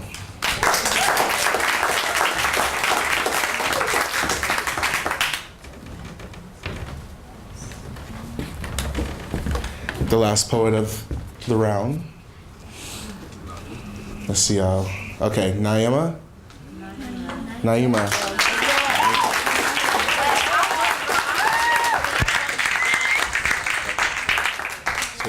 Yeah. My poem is called The Definition of the Word Beautiful. The definition of the word beautiful isn't so typical. If my child asked me if she's pretty, I'd say to me, baby, you're wonderful, yes. But to the world, you're just a mess. A before picture of the woman in magazines before they decided to become real-life Barbies. They wanted to be beauty queens, but instead they became a plastic surgeon's toy. One deployed to the world for us to enjoy as the definition of the word beautiful. The definition of the word beautiful is displayed as what lies on our outside, not the vitalities of our insides, but as the length of our legs, circumference of our heads. I bet some of us wish we could shed out of our skins like reptilian organisms and metamorphosize like unique butterflies as we try to fit into the definition of the word beautiful. The definition of the word beautiful is the pleasing of the mind and senses aesthetically, not the attracting of others' visions through the way of perfecting your body painfully. Thank you.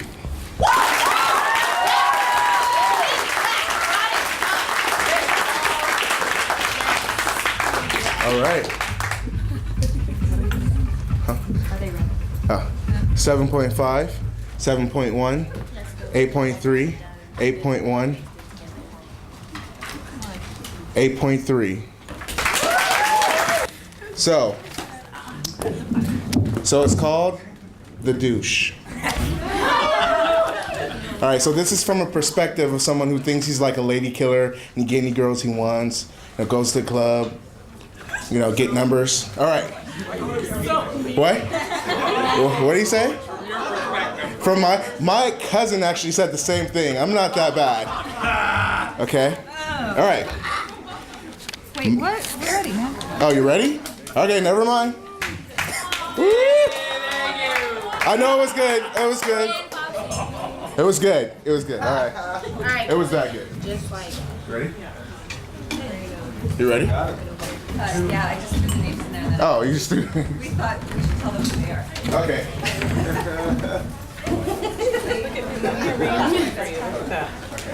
You guys need to do this top 6. Tell them who they are, and then they'll go back in the fishbowl. Yeah, just say the names. You say the names? All right. So these are the 5 finalists. Okay. Bella Trent. Ruben. Bella Murray. Anna Lacourse. Anna. That was in the past, baby. Julia.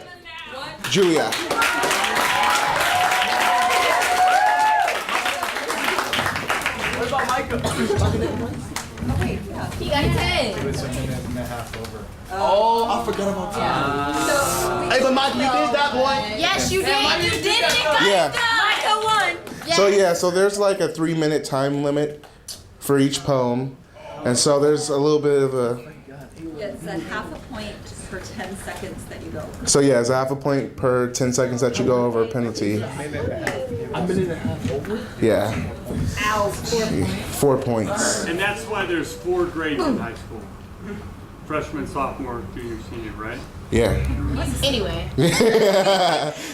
If you go over 1 year, you can come back to the next year. Yeah. It doesn't matter. Keep the slam going. You're so positive. I wouldn't have been like that. I'm like, yeah. All right. Consolidate. Anna. Anna. I think I'm doing it low key just to spite you. This is why I heckle you. Hey, it's what's up. Hey, I can take it. You want to take it? No. Don't take it here.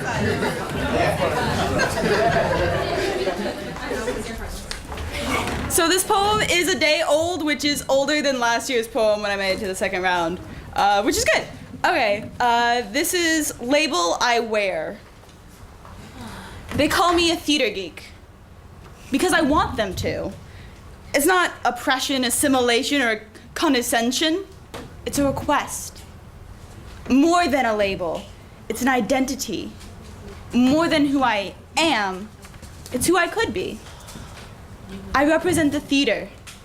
I represent theatrics. I speak in verse or meter. I take us back to basics. A story told in rhythm free and wild. A speaker finds unwritten words to say. On mother's lap there sits a little child.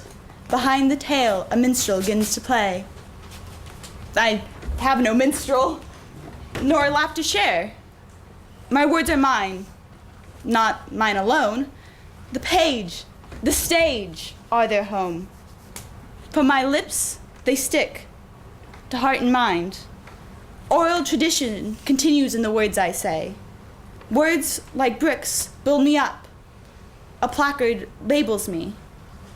Margaret, Jacques, a woman mad, under the masks, happy, sad. I'm anyone, everyone, a theater geek.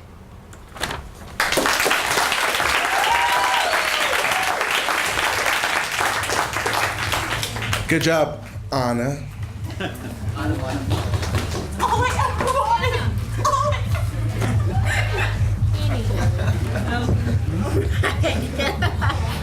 All right. Stop it now. All right, 5.8. 7.3. Wait, 8.5. Sorry, guys. 8.5? Get it backwards. Okay. It was a dyslexic moment. Okay. Numbers are hard. I feel you. So it's 8.5, 8.5, 7.3, 7.5, 7.5, 8.5.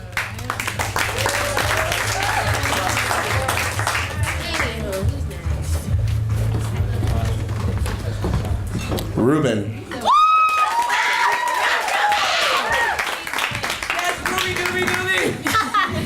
Rube. Don't call me that.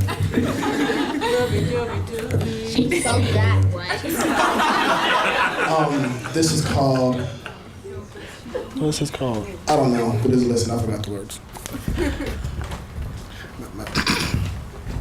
Yo. I'm at my breaking point, no twisting joints to forget you as my queen, the ultra low, but Jimmy Neutron always seemed to have a sheen. Carl's the relevance, so to forget him's kinda mean. Same scenario when you willingly chose to leave the team.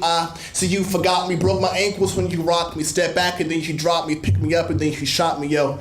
Your pickup game must be something stupid, ridiculous. Hope it's not as good as someone throwing you catching they syphilis. No complex simile you leaving me, it's the simplest. Decoding your surface message to find out what your true feelings is. Voices, my melodies, an instrumental, keeping mouth closed. Think you're a breath from God, but I get confused when the wind blows. My heart's a deep abyss, at emptiness I experience new lows. Us being segregated can't be related even with Jim Crow, cause You affected me. Baby, you neglected me. I gave you every part of me and used it as your weaponry. Yo, I'm in love with the feeling that's now lost. Killing vibes, no blonde hair, no blue eyes, but Holocaust. Trying to find the price of a love, gave my heart, that's what it costs. Still always and lay away, don't have it all. My love is lost, taken from me. Kinda funny when you lose something. All the joy I once had is MIA, but still front. Relationships, a bad song off key, but still bumping like I'm at the back of your head, trying to move to the front end.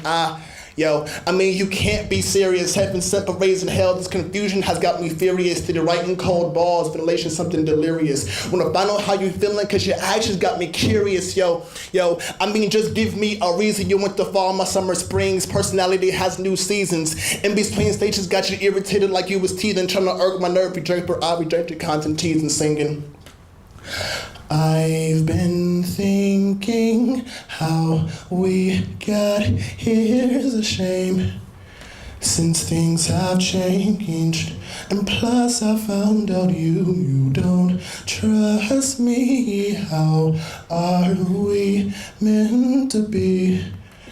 I mean to say honestly, I've been looking in different places, seeing familiar faces, feelings coming back, cause my heart is still attached, but there is no turning back. Why can't you just sit and listen, because my heart is missing, it's with you, oh baby, it's with you, please give it back, yeah.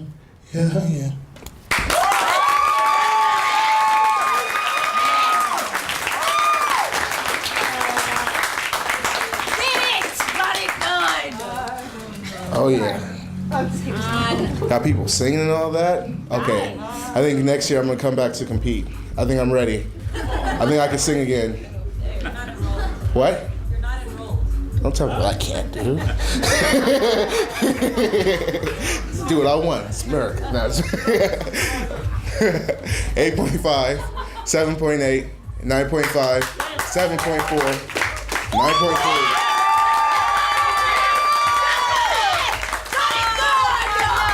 Got it done. What? Bella Trent. Am I saying it right?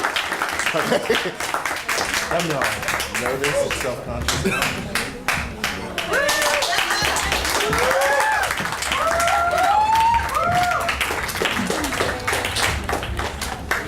Good? Is it good? Yeah. Is it good? All right. Okay. All right. This poem's called Cripple. I use the word cripple the way the kids in the hallway use the N-word. I hope that if I say it enough, just keep laughing it off, it will become nothing more than a word. So God, don't make me a bird so I can fly far, far away from here, 'cause knowing me, I'll just crash.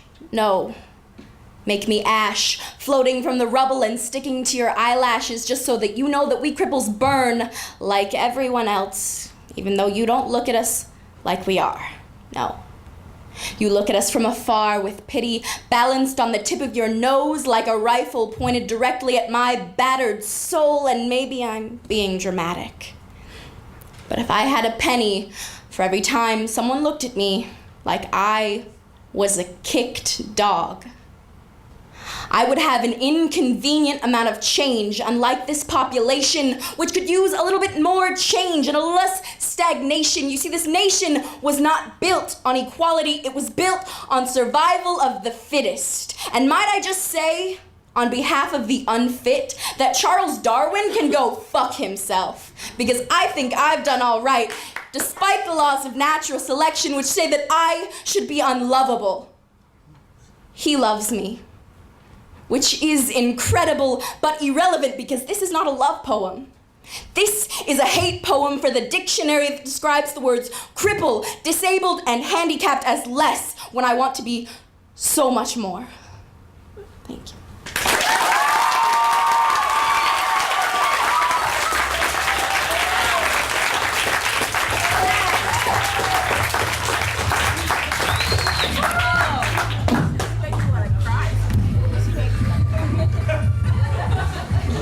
8.9. 9.4, 9.7, 10, 9.7.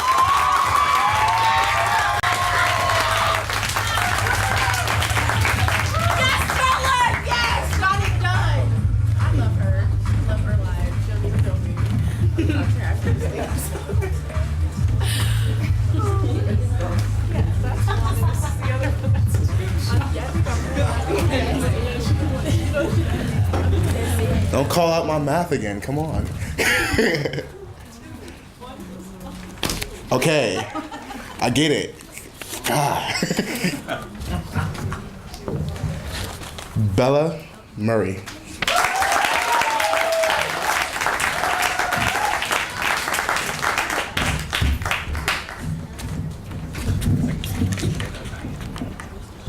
This one's called I Wrote.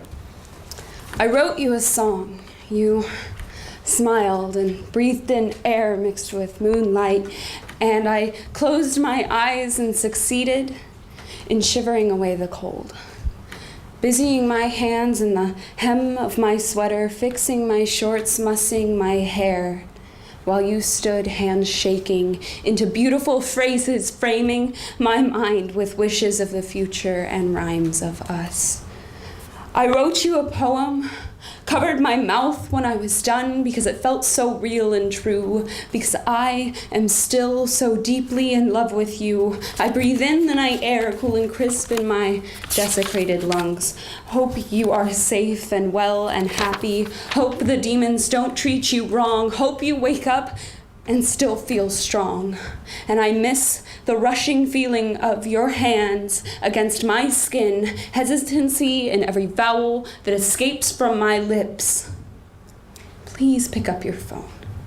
I give silence a bad name because I am too quick to quit my flowering sentence screaming out for the forgiveness that you don't need to give, because what is wrong with me? I breathe and forget I have to because I'm thinking of your face floating above me in a darkened space. Little bird, fly back to me.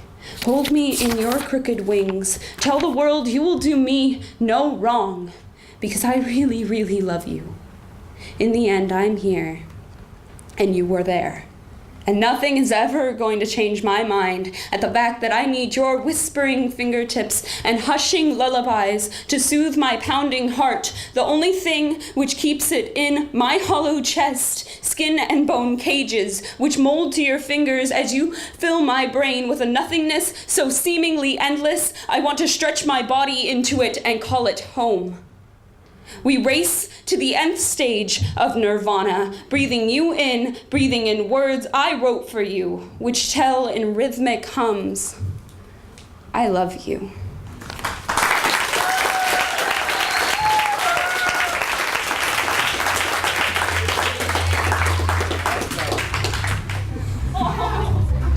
All right. The scores are 8.2, 7.5, 9.0, 7.6, 9.2.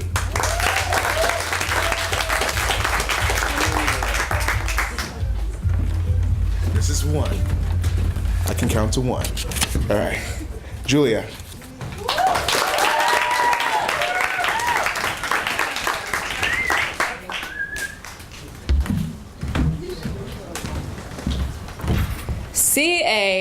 Caitlin. Your parents name you Caitlin, but when you grow up, the Barbie dolls don't exactly feel right. They name you Caitlin Emily Rhodes. But the roads that are ahead of you feel rocky and gravelly, and you don't think you're ready to trespass them wearing high heels and short dresses. Instead, when your mother takes you to Target, you go straight for the boys section. And as weird as it feels to be uncomfortable in your own body, when your mother tells you that this is a family of God, you think for a moment, then why am I me? There is nothing worse than feeling wrong for being who you are. I know this. I know everyone knows this because everyone has had that moment in their life. But when you can't afford to buy a $15 binder because your mother put the rest of the donations in the box when they sat at church, it hurts more than anything else. You change your name to Al instead of Caitlin. Remove the I and hope that maybe it'll fix things. You go to school, say, please, no, it's not she, it's he. Address me as him, not her. And yet, the teachers, they still call you her. They still call your name Caitlin. Miss Rhodes, would you please stand up and present? Thank you. Sit down. Have a nice evening. I hope you've had a lovely day. Miss Rhodes, please repeat your name. I'm sorry, I didn't hear you right. It's Al. Thank you. No, it's not Caitlin. It's Al. Please listen to me. It's Al. It's Al. It's Al. But when you've changed your name 15 billion times to something that you cannot understand, Caitlin seems to be burned into your blood, burned into your bone. Caitlin is all that's left. But with the support of those who help you, maybe for once, it's Al instead of Caitlin.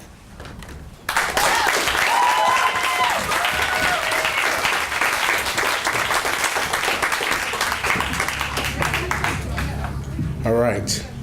Maybe we could do the group photo of the 5, like have the 5 up here. And Right now? Hand out the. Yeah. I was thinking. After this. Oh, not Oh, that was great timing. All right, so afterwards, the last 5, let's take some pictures, okay? You're gonna have a picture with me, the highlight of your night, but we'll get to that later, okay? So 8.3, 8.1, 8.5, 9.6, 9.2.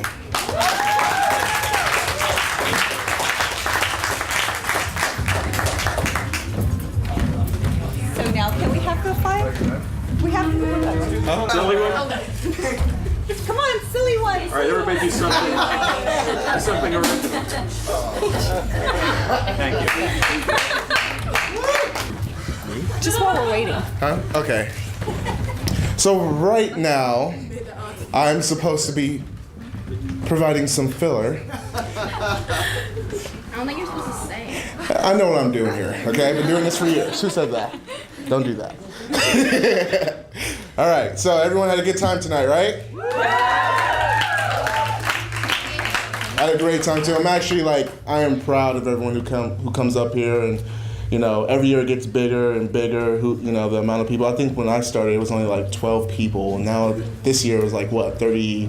37, 38 people. So. Yes.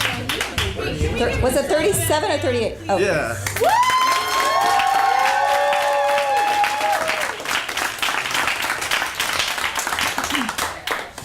Thank you, lady. Okay, so this is what I'm going to do. I'm going to tell you what the first prize winner is going to get because it's a bunch of little things and big things.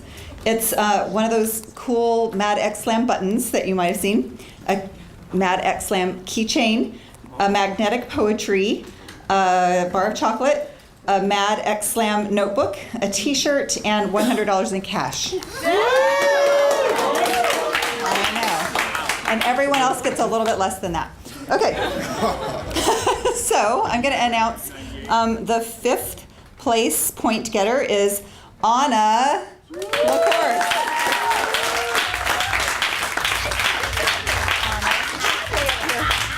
Okay. 4th place prize getter tonight is Bella Burry.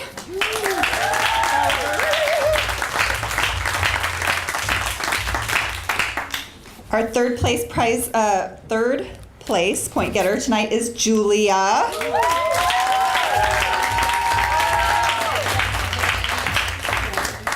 2nd place tonight is Ruben Cottingham. So you know who got first, right? It's Bella Trent.